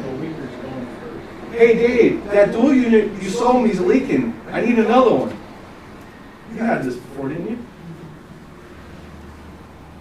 It's that 30 pound relief valve leaking because the engineer designed the expansion tank and everything else for a higher pressure. So there's nothing wrong with them, just When you understand. said dual unit, you were talking about a dual PRV. Yeah, I'm sorry, I didn't understand what you were even talking about. I'm sorry. I need, usually I'm in our classroom and I have a dual unit right here. It's the fill valve and the relief Pressure valve. regulating and pressure relief. Yeah, so don't use PRV. Is that regulator or relief? That's a dual PRV. That's right. Okay? I'm sorry, you guys. I'm used to having that thing. And I thought what I need to do is put a little picture of one here. Okay, so just be careful when you use those and understand that you might have another relief valve in the system set at a higher number. That's all. I'd say majority of the systems have them, but I get your point, yeah. I used to get that call twice a year. Okay. I have 50 minutes. I have a lot to talk about. I'm just going to explain cavitation super fast, okay? Hydraulic grade lines. I'm going to do this to you all day. Here's the inlet of the pump. Here's right at the pipe, right at the pump. C is the inlet of the impeller. D is the vane of the impeller, and E's out. Okay? I have to stay above the vapor pressure of the fluid, or else I get cavitation. What is cavitation? So when I heat water to 212 degrees and I'm sitting in Newport Beach, what happens to the water? Okay, it starts to, yes, it changes state. I start to get bubbles. What's going on there? It's a pressure-temperature relationship, right? The pressure's constant because the atmospheric pressure doesn't change. But the temperature's changing because you have your barbecue or whatever you're doing at whatever Dockweiler or I don't know, whatever beach you go to, Carpinteria up there, and you're cooking, you know, you're trying to boil the water, right?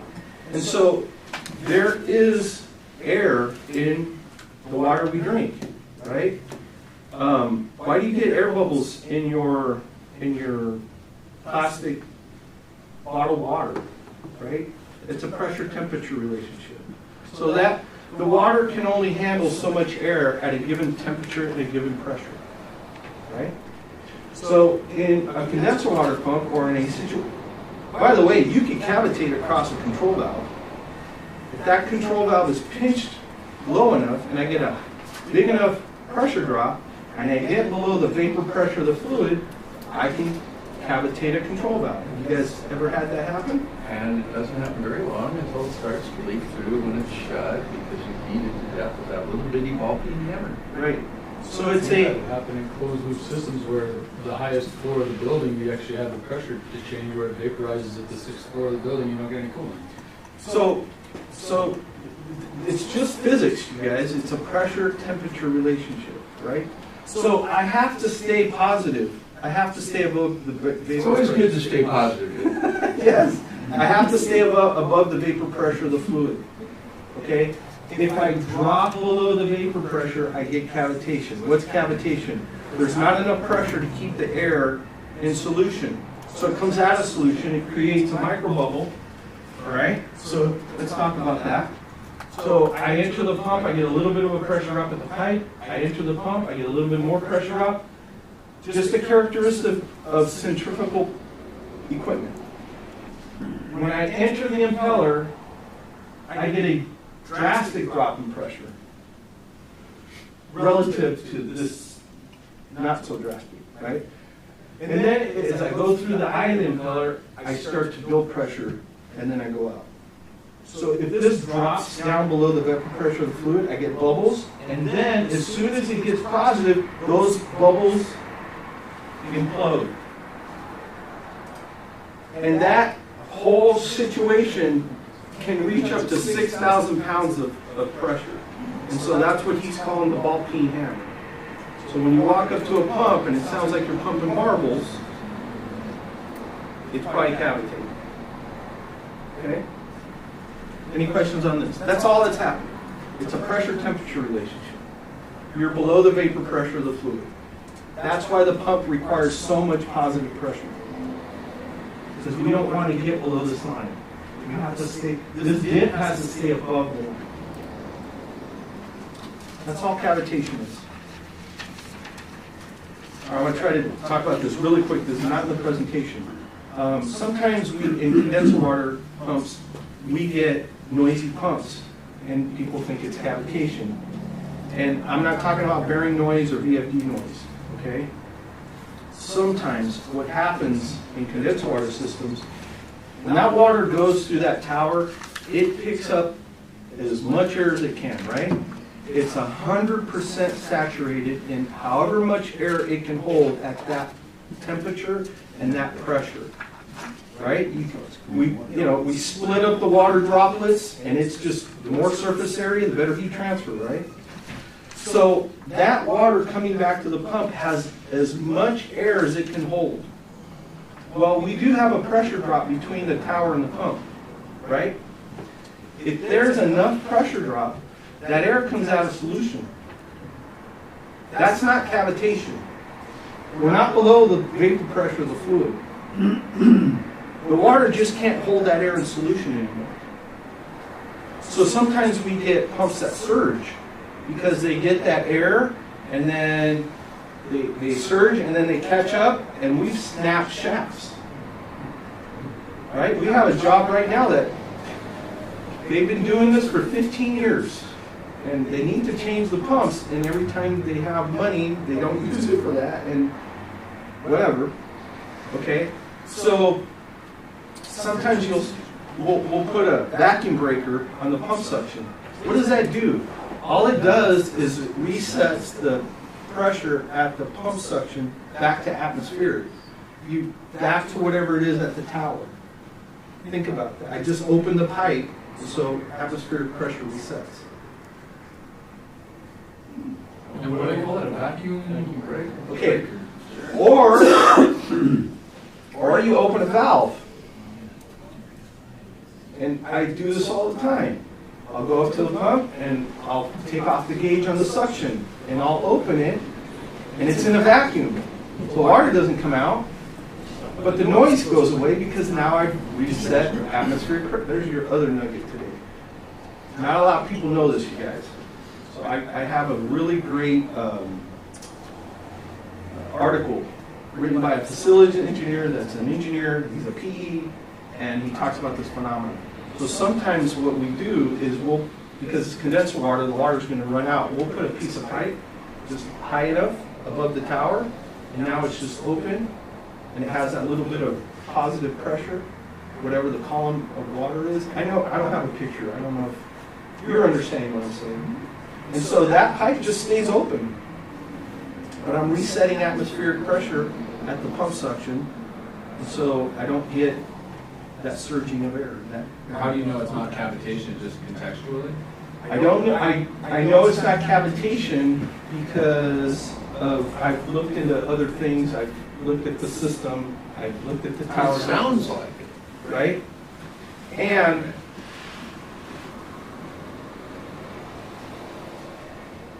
I'm not going to show you what it sounds like. You can Google it.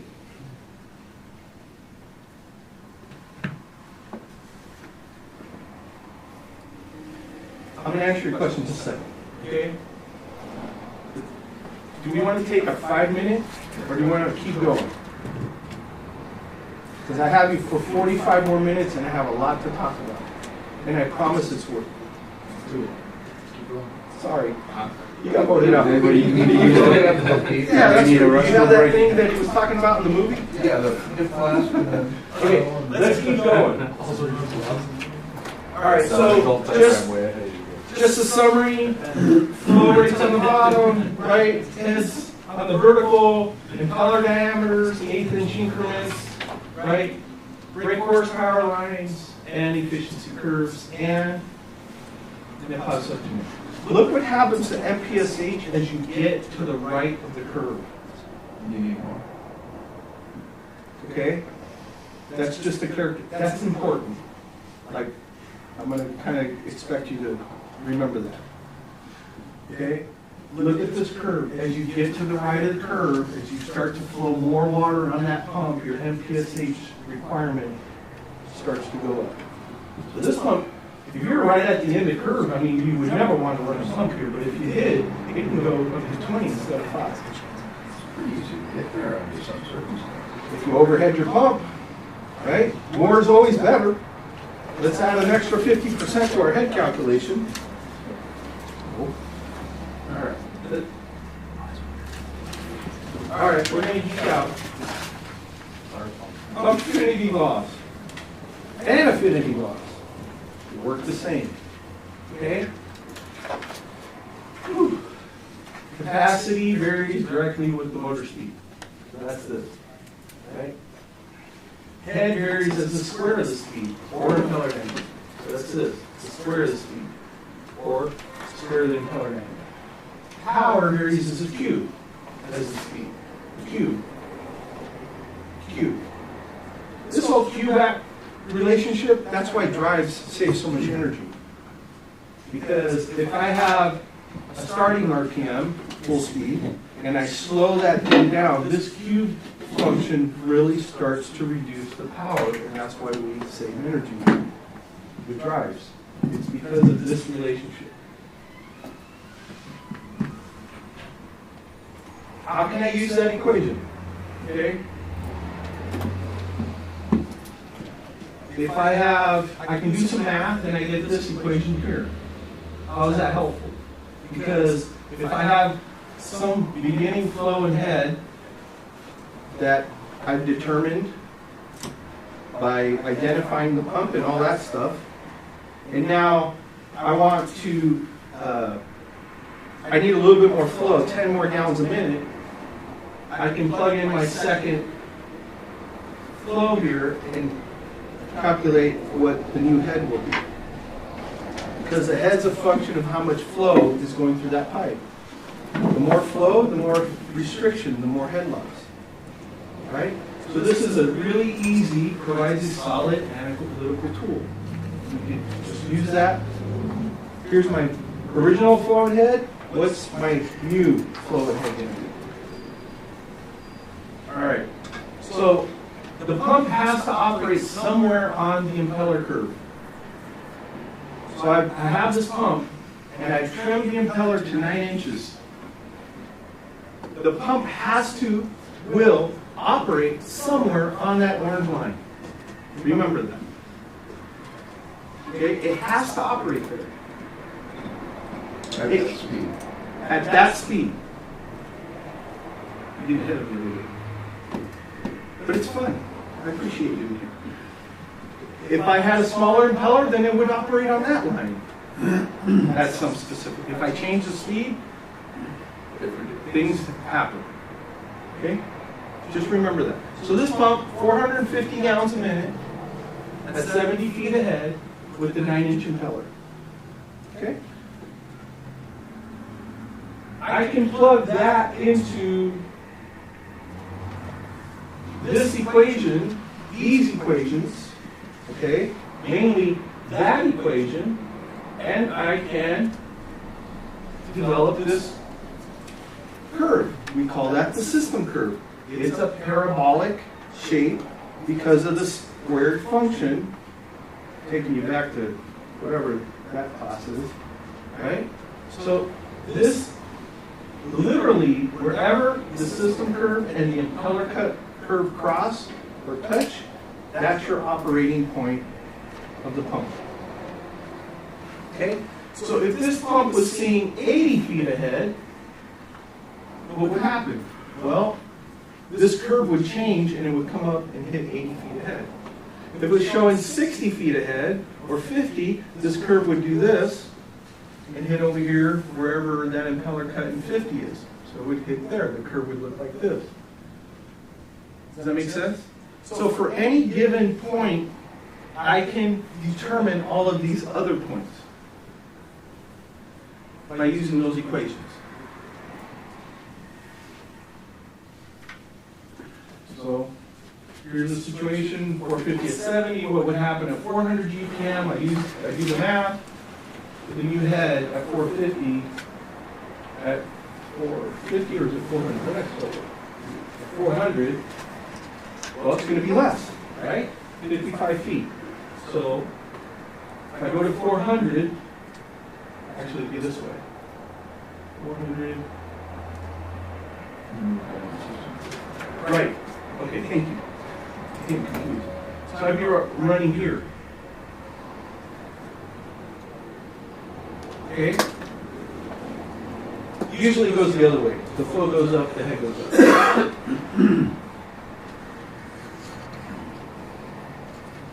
Sorry, this isn't right. Okay? Why am I talking about this? I'm going to tell you. Well, if that was the case, I could trim the impeller to 8 inches. Because I don't need a 9-inch impeller anymore.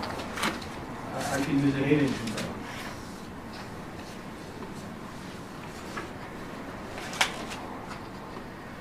All right. Minimum control head. What is that? So, every system you have to flow enough water and develop enough pressure to make the water move. And typically you're going to have a differential pressure sensor, if it's chilled or hot water, that's controlling your VFD. We call that a control head. Okay? So what is the minimum control head?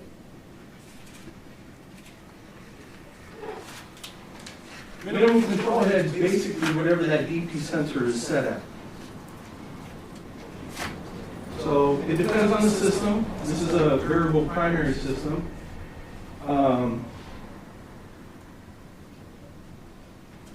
Okay, so we call that the process variable. Okay, so why is that? Why is that minimum control head important? Well, here's what Mike was referring to. So here's my pump operating at full speed. If I slow the pump down, it's like trimming the impeller. So I go to a new, it's the same impeller cut, but I'm spinning it at a lower speed. So trimming the impeller and slowing down the pump has the same effect on the performance. So wherever this impeller cut crosses your system curve, that's going to be your flowing head. Any questions on that? I'm starting to get the blank stares a little bit. That's within a specific size of the loop, though, because you can only operate within the parameters of what the loop. Sure, this is regarding whatever pump we're talking about. Yeah. You You couldn't just take a 14-inch balloon and put a 6-inch pump and expect it to be relevant. Yeah, no, I mean, I'm doing this analysis for whatever pump is in front of me. I just don't want people thinking, oh, I can do this, I can change it by just putting a smaller impeller. Well, within a range. And we talked about that. Yeah. Each pump has a maximum and a minimum impeller diameter. So why did you decide on 20 feet as the set point for your transducer? Yeah, so, because typically if you're across a coil, right, your coil is 3 to 5 pounds pressure drop, at least it used to be, at full flow. Your control valve is 2 to 3 pounds.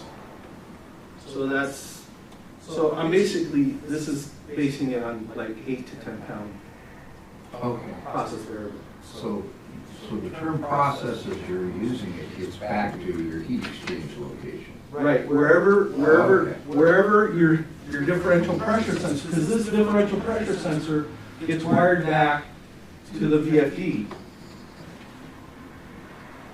But you came up with your 20 pounds because you're assuming you're feeding chilled water coils, and that's what the coil and the control valve is. Yeah, it's your pressure drop, it's your differential pressure between these 2 points. So that gets fed back to the drive. So if this is set at 10, and it's measuring 8, what needs to happen? Do we need to speed up or slow down the pump?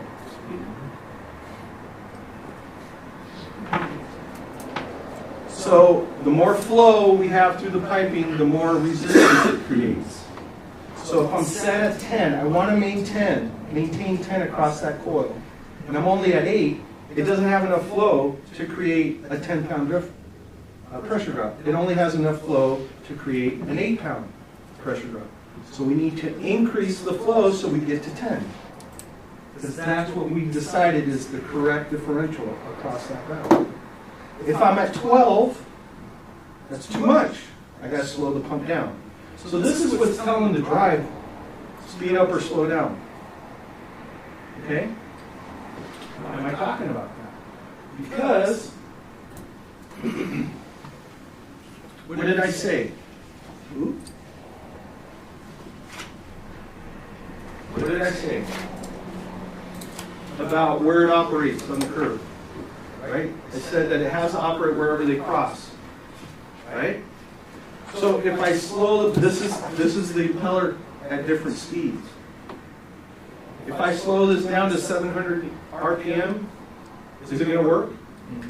It's not going to work because they don't cross. I'm not creating enough differential to make your system work, to maintain that minimum control head.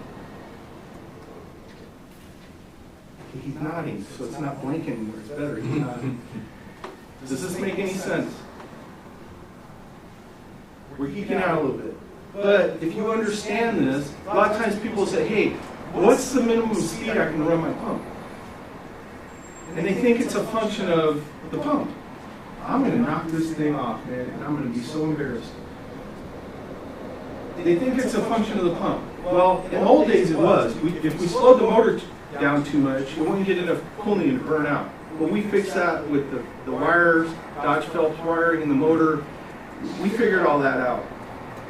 So motors, they can do 10 to 1 turn down. In old days, we wouldn't want to slow a motor down more than 18, down to 18 hertz. So whatever that relationship is between 60 hertz and 18, whatever that turn down. These days, we can do 10 to 1 turn down, which is 6 hertz, 10 to 1. 60 hertz, 10, right? So if I run a pump at 6 hertz, it wouldn't do anything. It wouldn't move anywhere. It wouldn't create any differential. So it's not a function of the pump necessarily. It's a function of the system. So if you ask him, what's the minimum I can flow this pump? Did you ask me this the other day? Somebody did. I think it was Jordan. My first question is, what's the minimum control head? And no one knows this because they don't know what that pressure differential is set. Take that for whatever. Well, you're lucky if you even know where the damn transducer is. So it's just, so we use this whole thing in the pump world a ton to analyze and and troubleshoot what's going on in your system. Any questions on this? You guys are all like, I think we're all gonna jump soon. Okay, don't operate your pumps way over here, because what? Right? And it causes suction head. Starts. Don't go over here, because you're almost like deadheading the pump.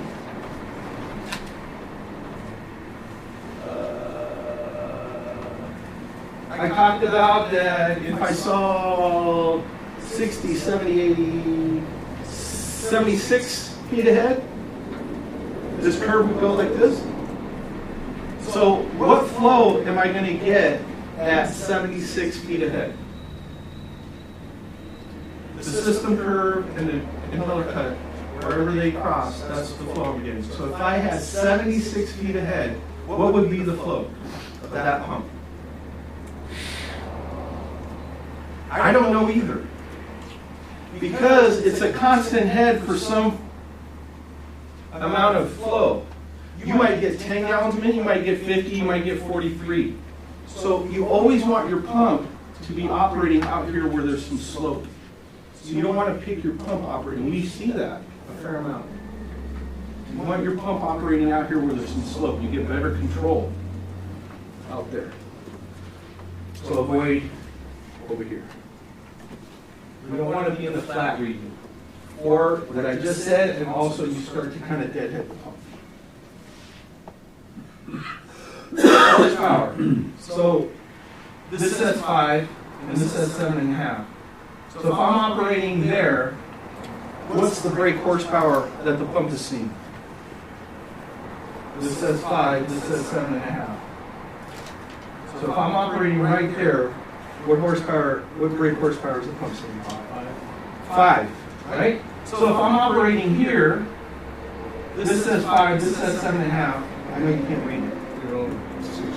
6.5. If I'm operating here, less. So we want to pick a pump motor that's what we call non-overloading. Okay? So in this case, I would pick a 7.5 horsepower motor because if I follow this curve, it has to run somewhere on the impeller cut. I never cross 7.5 horsepower. That's called a non-overloading motor selection. Okay? So we see this a lot. It's operating right there and they pick a 5-horse motor. Well, is your chilled and hot water system stagnant? Is the head stagnant?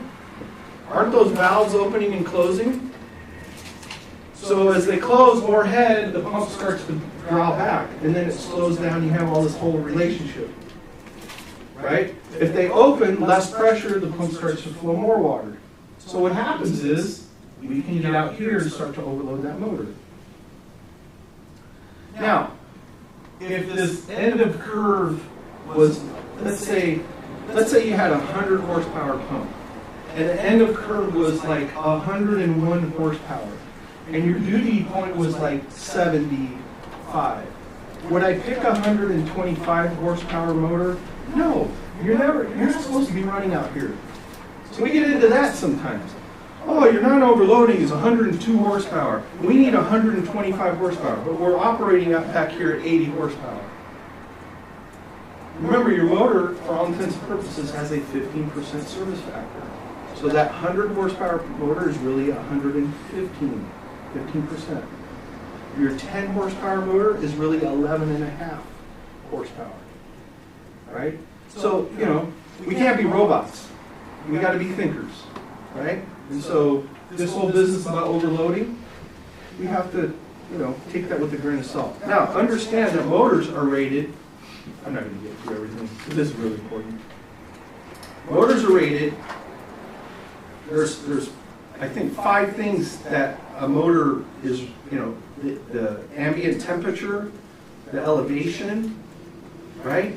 So if I'm in Blythe, so typical motor out of the box is 40 degrees C, which is 104 Fahrenheit. That's typical motor. You can get sometimes a 50 degrees C motor, which is 122 Fahrenheit, right? So if I'm in Blythe, 120, my motor's rated for 104, I'm at sea level, right? And I'm like really close to the motor horsepower, I'm probably getting a little nervous, right? But if I'm in Santa Monica, I probably don't care. If I'm at the top of Big Bear or Mammoth, I'm probably might take it. So again, you have to be thinkers. So motor horsepower is based on sea level, and then, you know, whatever it is, 60 degrees or whatever, right?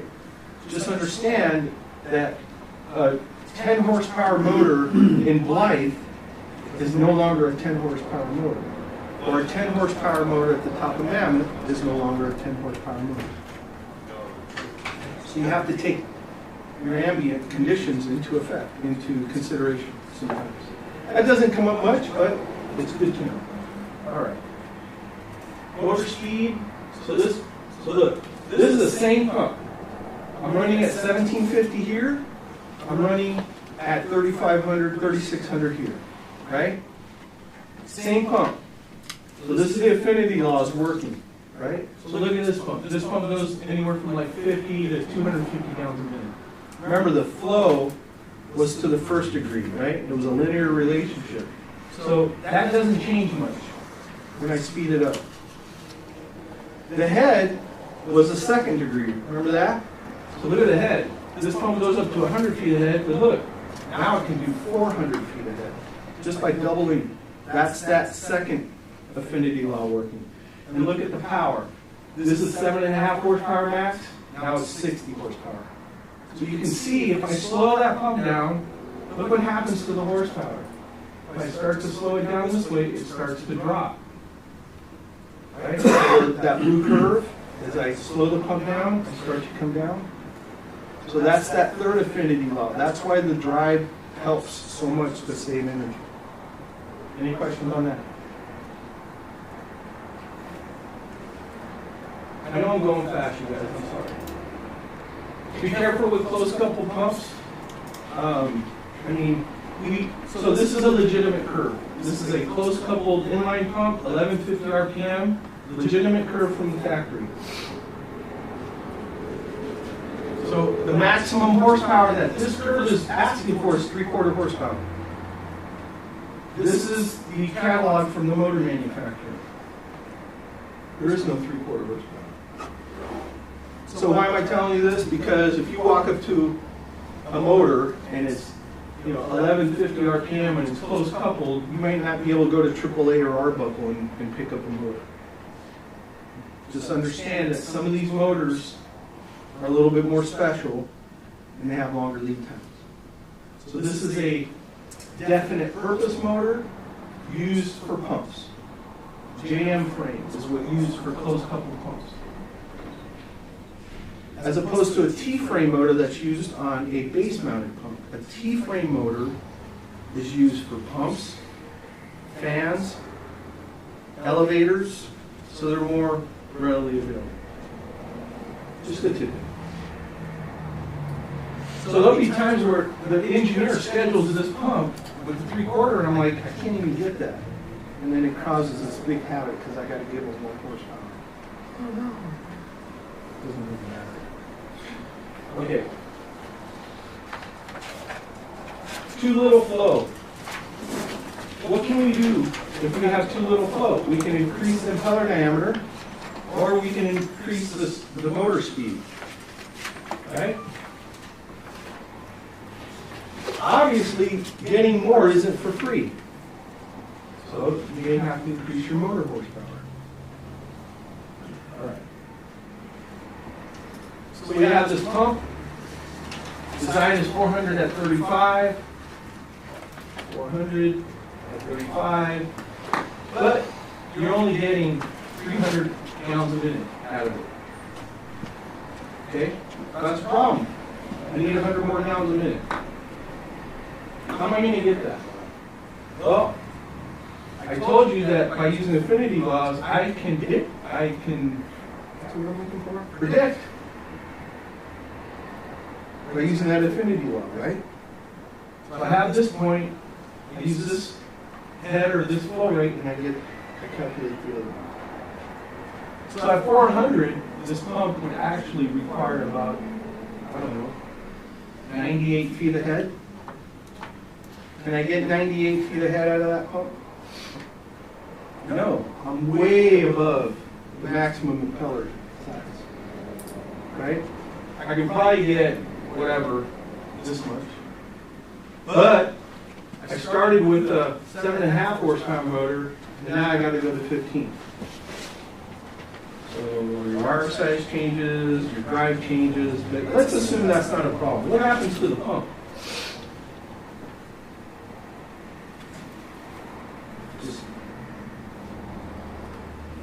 Motors have what we call NEMA frame families.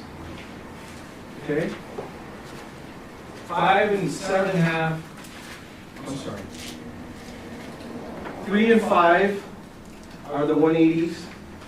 7.5 and 10 are the 220, 213, 215. These are the same frame families. 3 and 5, 7.5 and 10. So they have frame families. All right. So what happens is the dimensions start to change as we increase the frame of the motors. So that becomes a problem because if I increase the motor horsepower, the base, the saddle can no longer accept the larger sizes. That's what I'm trying to explain. So although I can put a 15 horse motor on this pump, I probably can't because The basic came with phone. what's that? That's the basic frame that it came with. It won't take, see, so this is the same frame family, that is equal, but look, it's 5 when you give to the next frame family, and this one's 3.75, right? So that's, by the time I sell you a new coupler, a new motor saddle, a new everything, just buy a new pump, so I can, her son can keep doing music and get to college. Don't ever forget that. She has a young son's good kid. She needs your business. I'm terrible. I'm terrible, man. I'm terrible. Yeah. All right. This is good stuff right here. Optimize impeller. So what Dawson is doing these days is this condition right here, 350 at 58, because that's a magic whatever. Requires an 8-inch impeller. Okay? So in the old days, I would just, hey Kim, get me a pump, 350 at 58. She'd pick the pump, and we trim the impeller to 8 inches. We don't do that as much anymore, unless you really want us to. What we do is, we'll give you the largest impeller that won't overload that motor. Okay, so this is 7.5 and 10. So instead of trimming to 8 inches, we give you an 8.5 inch impeller. And so instead of 350, it'll give you maybe 375. And then it's going to give you too much flow. You just slow it down with the drive and come back down. Right? So we call that an optimized impeller. So sometimes that doesn't get disseminated very well, and you're at a job site, and the pump's not operating or doing what you think it's supposed to be doing. It might be because you have a bigger impeller than you think. But But the nameplate will say 8.5, right? yeah, I showed you how to identify it. It's tricky because we don't know whether to give you this new flow rate. And then, oh wait, I don't want that. You know, it has been causing a little bit of havoc, but why? I can't glue the. Once you trim it, you can't put it back, right? So we give you the largest impeller that won't overload it, recognizing that it's going to be on a drive. And so this pump, you would run it at 1668 RPM to get that 350 at 58. So the nameplate that shows up on the base is going to say 8.5 because it's an 8.5 inch impeller, right? It should. So Yes. do you also show that lesser I don't think we RPM? do. Okay. That's the confusion. I don't think we do. And Does anybody use Bell and Gossett's system-wise online selection program? Anybody in here? So the program's going to do this and not tell you it's doing it. So it's a good thing, it's just causing a little bit of confusion. Overspeed. Excuse me? You guys overspeed fans all the time. Because you're changing the, right? You're changing the pulleys. Right? The shim, no, pulleys, right?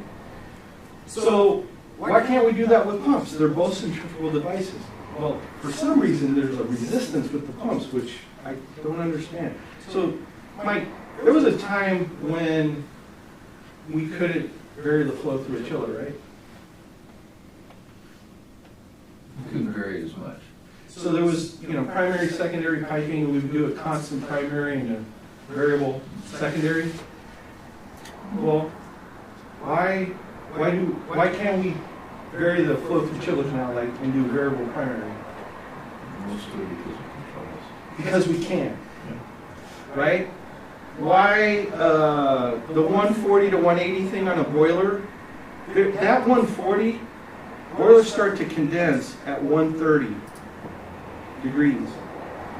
The products of combustion, the moisture in the products condenses to it changes phase, and it starts to drip. And that is very acidic, and it tears up copper in type B vent. That's why condensing or near condensing boilers require stainless AL29 forcing vent or some kind of plastic polypropylene, right? Well, these days, we run boilers at 100 degrees, if we can. Well, why can't we? Because we can, because the boiler technology caught up. We have condensing boilers, right? So we can overspeed a pump as long as you don't overload the motor. As long as you don't go over the FLA on the motor nameplate, you can speed it up past 60 hertz. Okay? Your drive is, you're going to set that FLA into drive anyway. So the drive shouldn't let you overload that, or at least it's going to give you an alarm. Right? So here's our, here's our example. The other way we could have gotten that larger impeller is we could have just oversped this 8-inch, I'm sorry, this, whatever this is, 7.5-inch impeller. We just speed it up. Take it past 60 hertz. As long as I'm not overloading. So again, when I change the speed, it's like trimming the impeller. So now all of a sudden I speed it up, it's like having a bigger impeller. Right? So if I had this 8-inch impeller, I would overspeed it to 1910 RPM, which is 65 hertz. So where's this useful? Hey, I have a TI job. I need 10 extra gallons a minute. Is there enough room in the motor? Is that person in here that you're working on a job with right now? No. So she's working with you guys on a project, and the lead time on the particular pump model is a long lead time. The smaller pump is shorter lead time. It's going to cost a little less, and we would just have to run it at 1790 RPM. Probably half a hertz faster, and it would work perfectly. So when you need a little bit more out of the pump, check your motor. If you have room in your motor, speed it up. Fox Studios called me and said, hey Dave, we sped up that pump last year, can we speed it up some more? And I told them yes. I said, just don't overamp the motor. Because, so Bell and Gossett lets you do 5% without asking. Whatever 60 times 1.05 is. You don't even have to ask, as long as your motor can handle it, right? But I showed you the curve where the pump was at 1750 and then 3500. You're not going to hurt anything. The bearings are already sized correctly. The couplers are already sized for that motor. You're just taking advantage of whatever extra motor capacity you have by overspeeding. Okay, that works. Use it. It's fair for you. And I have 11 minutes. Too much flow? What can we do? Create more resistance by throttling. We can trim the impeller. When you say trim the impeller, you actually take material off? Yes. So you bring it to like a machinist and they trim it? Yes. We don't bring it, we walk it back to our warehouse to the lathe. And yes, we trim the diameter of that impeller in 1/8 increments to meet the performance that you need out of the pump. Thank you for asking that. See, I assume you know what I'm talking about. I figure you changed it out for a smaller diameter. So we can. So yeah, let's go back to this. Where is it? Sorry, I'm on the wrong one. Back when everything was constant speed pumps, that's what you did. You Right. put the impeller down. But now that we're using a variable speed drive on almost everything, you just slow it down. That is your impeller Because you trimmer. can take off just a tiny bit. Right, it's infinite, right? There used to always be a thing in the specs, a contractor to trim impeller to meet actual conditions, site conditions, once system has been commissioned. So they're asking us to go tear the pump apart, take the impeller over to the lathe, trim whatever it was because we had a little bit too much, the engineer put a little bit too much safety factor, trim the impeller, and then put it back in. Now you just do this too. Now we just do this. So there's been times where we've pulled a pump to do a rebuild and the impeller's pitted to shit. How does that affect the performance of the impeller? It's hard for me to say, but yeah, you're probably, you need to change the impeller And find out why it's pitted, and find out why it's good. Right? which is more likely cavitation.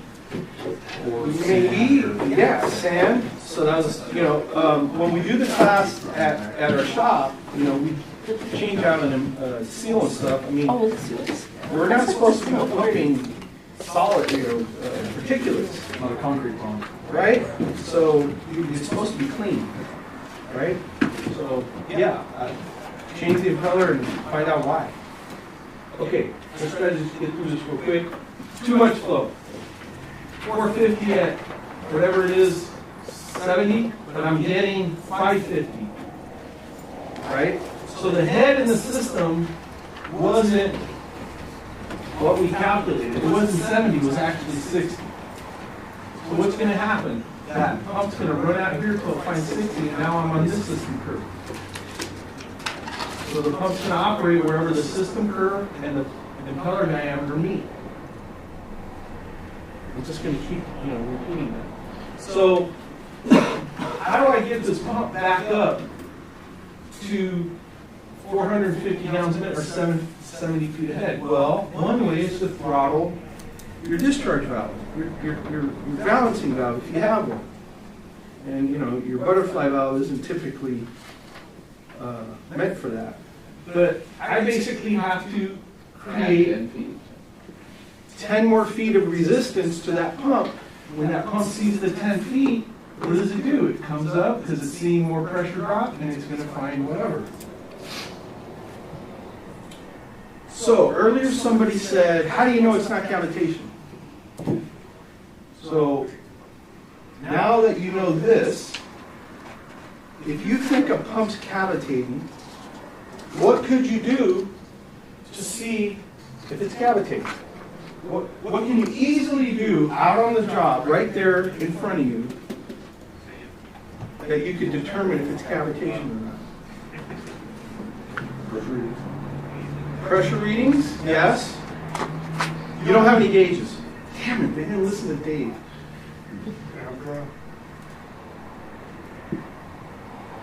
Maybe. Easier than that. I don't need any tools. Visually, see if it's bubbling. See if the sound of the way the throttle. Someone pay attention. Okay, we're looking for a young guy, all right? We would never do that. We don't do that. And hopefully you don't do that too. We've had contractors take our people. It's not cool. So we would never do that. Now, if he comes... Dude, what's your name? What do you do for Western Allied? I'm a design engineer. Where'd you go to school? Cal Slow. Ah, he's a Mustang. I'm a Bronco. At least it's the correct school, just the wrong location. So it took him a little longer to answer. But most Western Allied guys in the old days went to SLO, right? The rest. Connie and Rick and Yeah, they all went to Mike SLO. Taylor and all those guys. Dude, great job. Yes. So what did I tell you, like I'm leading you on, right? Look what happens to MPSHs as we run out here. If you're running out here and you're cavitating, you throttle back on the discharge valve, what's that going to do? It's going to create a resistance. It's going to bring you back up onto the curve. And the noise should go away. And if it does, It's cavitation. but you're probably using a butterfly valve because you probably don't have a balancing valve. You pay really close attention to where the hell it was before you started throttling back, Yes. so that you can put it back to where it's supposed to be when Yes. you're done. Yes. What's in? So if it's a triple duty, you pay attention where it was, so you can put it back. So, what's another thing you can do? Clean strainer up, upstream of it. Okay. Practice suction board to see if you get atmosphere. How can I get, so FDSH on a pump, right, it's a function of the flow rate of the pump. If you've got a drive, just slow it up. Slow it down, If you've got one, but you may not have one.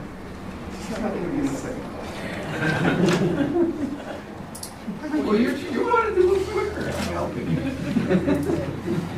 I know, but I want them to think. I got it out of him. Dude, that is, good job. Yes, slow the pump down. Sometimes you're so far out here that it doesn't matter. Sometimes this curve is so flat, the system curve is so flat, that no matter how much you slow it down, they're never going to cross. But that's another thing you can do. Slow the pump down. If the noise goes away, it's probably cavitation. Then you take your differentials. But this is like I walk up to it and oh, it went away. Okay, slow it down. Oh, it went away. Hey, I need gauges. Let's figure this out. But you don't need tools for that, right? That's why I love teaching. Get all these ahas. Okay, throttle. Be careful, we don't want to throttle too much. 25 feet through a triple duty valve. And if you're throttling, really you're driving with the brakes on. We can slow it down, right? So we're over here, we would slow it down to this speed. We can trim the impeller, actually, is what this is showing, right? Because we're just using our system curve to find 450 gallons a minute, and that's where it crosses. So we would trim the impeller to 7.5 inches, or we would slow the pump down to 1429 RPM. That's like trimming the impeller. It has the same effect on the performance of the pump.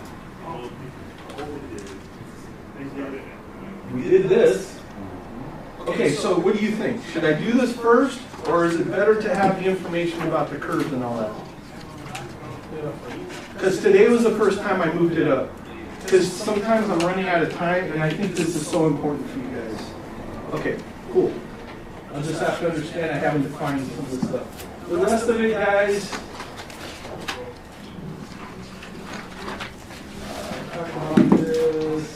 the rest of it is parallel series. I can talk about this in just a few minutes. Parallel pumps. Two pumps in parallel. They have to be equal. If they're not equal, they're going to develop different pressures and fight each other. Okay? So you get flow going through both pumps. So if it's 1,000 gallons a minute, for all intents and purposes, this should be 500, 500, and now you have 1,000 feet. What's called the law of the T. Okay? Thank you, Mike. Got a zoom over. Go zoom. All right. So 450 at 70. The head's the same. Mike, your jacket? Oh, good thinking. I would have figured that out in the rain. We're almost done. Wow, we're going to make it. Great. Okay. So the head's the same. The flow's about half. Okay? So 450, each pump's doing 225. Oh, wait, there's more. There is a lot more. So I'm gonna get through. So this is the curve with 2 pumps running. Okay? And this is the curve with 1 pump running. Okay? So this is 225 plus 225 is 450, so that's this point. So if I turn 1 pump off, what's the flow rate going to be? Roughly. This is 225 and this is 450.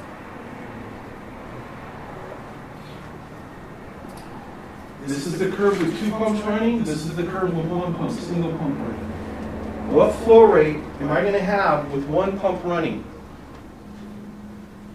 225. So that would mean that I'm operating here? That's incorrect. Come on, Mustang, I know you can get this. It'll parallel the system curve to where it intersects with the single pump, which is going to end up being. This is your new flow rate. Wait a second, that pump only does 225. How can you do 350? Because that's restriction. Thank you.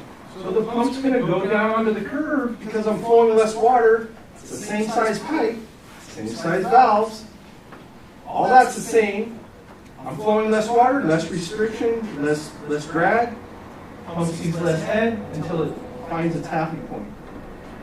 And so when you have pumps in parallel, for all intents and purposes, you get 60 to 80% of full flow with just 1 pump. That's what's nice about pumps in parallel, because we don't over-design these systems, right? We design for that 1 design day, 2 design days a year where it's 35 in LA or 100 and whatever in LA, right? So most of the time you can meet your load with 1 pump when you have pumps in parallel. So if I have 2 500-gallon a minute pumps, 1,000 gallons a minute, I could probably get anywhere from 700 to 800 gallons a minute out of 1 pump. Okay, I'm almost done. A few more slides. So that's this situation, right? Now, in the old days, you used to say, oh my gosh, this single pump curve has to cross the system curve. What's the problem here?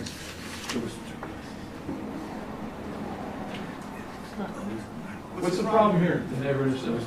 It doesn't intersect, so what's going to happen if you get this? One falls off the curve. And what happens? Cavitation, Okay. right? You can't run past the end of the curve. What does that sound like? Marble. I can What do you do? I'm almost done, guys. I'm almost done. So in the old days, when I started Dawson Company, this was like, oh my God, the world's ending. What do we do? We're jumping. That's it. Open the window. Right? Well, I was doing a job with Arab, actually USC Village. And how you fix this is you go to a bigger pump.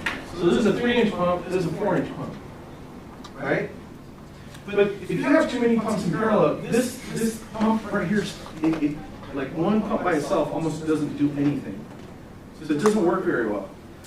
So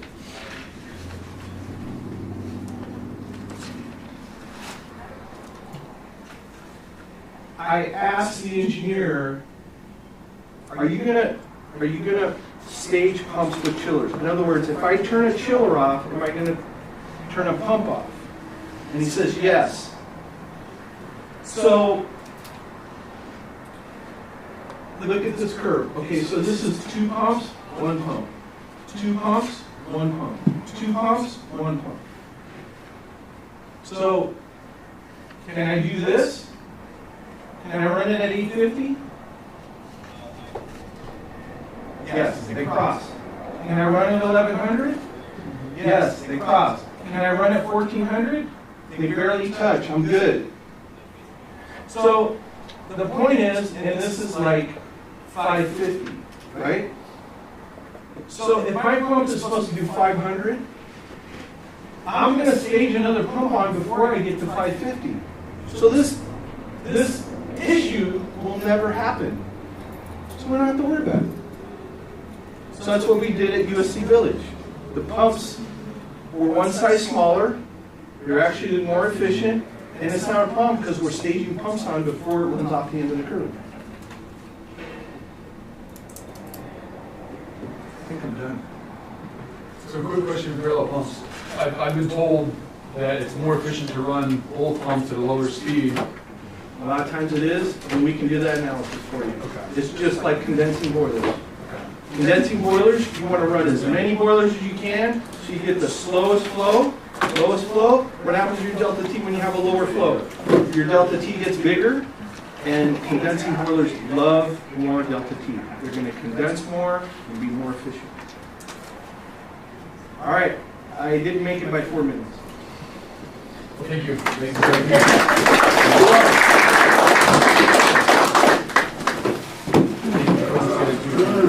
Never thought I'd say this, but you actually make pump curves. I never thought I'd say this, but you actually make pump curves and stuff. That's interesting. Good. Thank you. I'm gonna stand here so you guys don't trip. Yeah, I know, I was getting one of them as well. What is this power? Okay, so I should be good. Right, yeah. Yeah, she has. Okay. Yeah, 'cause I wrote it on there. Yeah, thank you. You see it on the WR. Yeah, you're welcome. Anytime. Yeah, that was good. Thank Awesome. you. Informative. All right. Thanks for staying with me. No worries. I was losing you. I get it's hard. I was thinking them under the table. Yeah. But you know,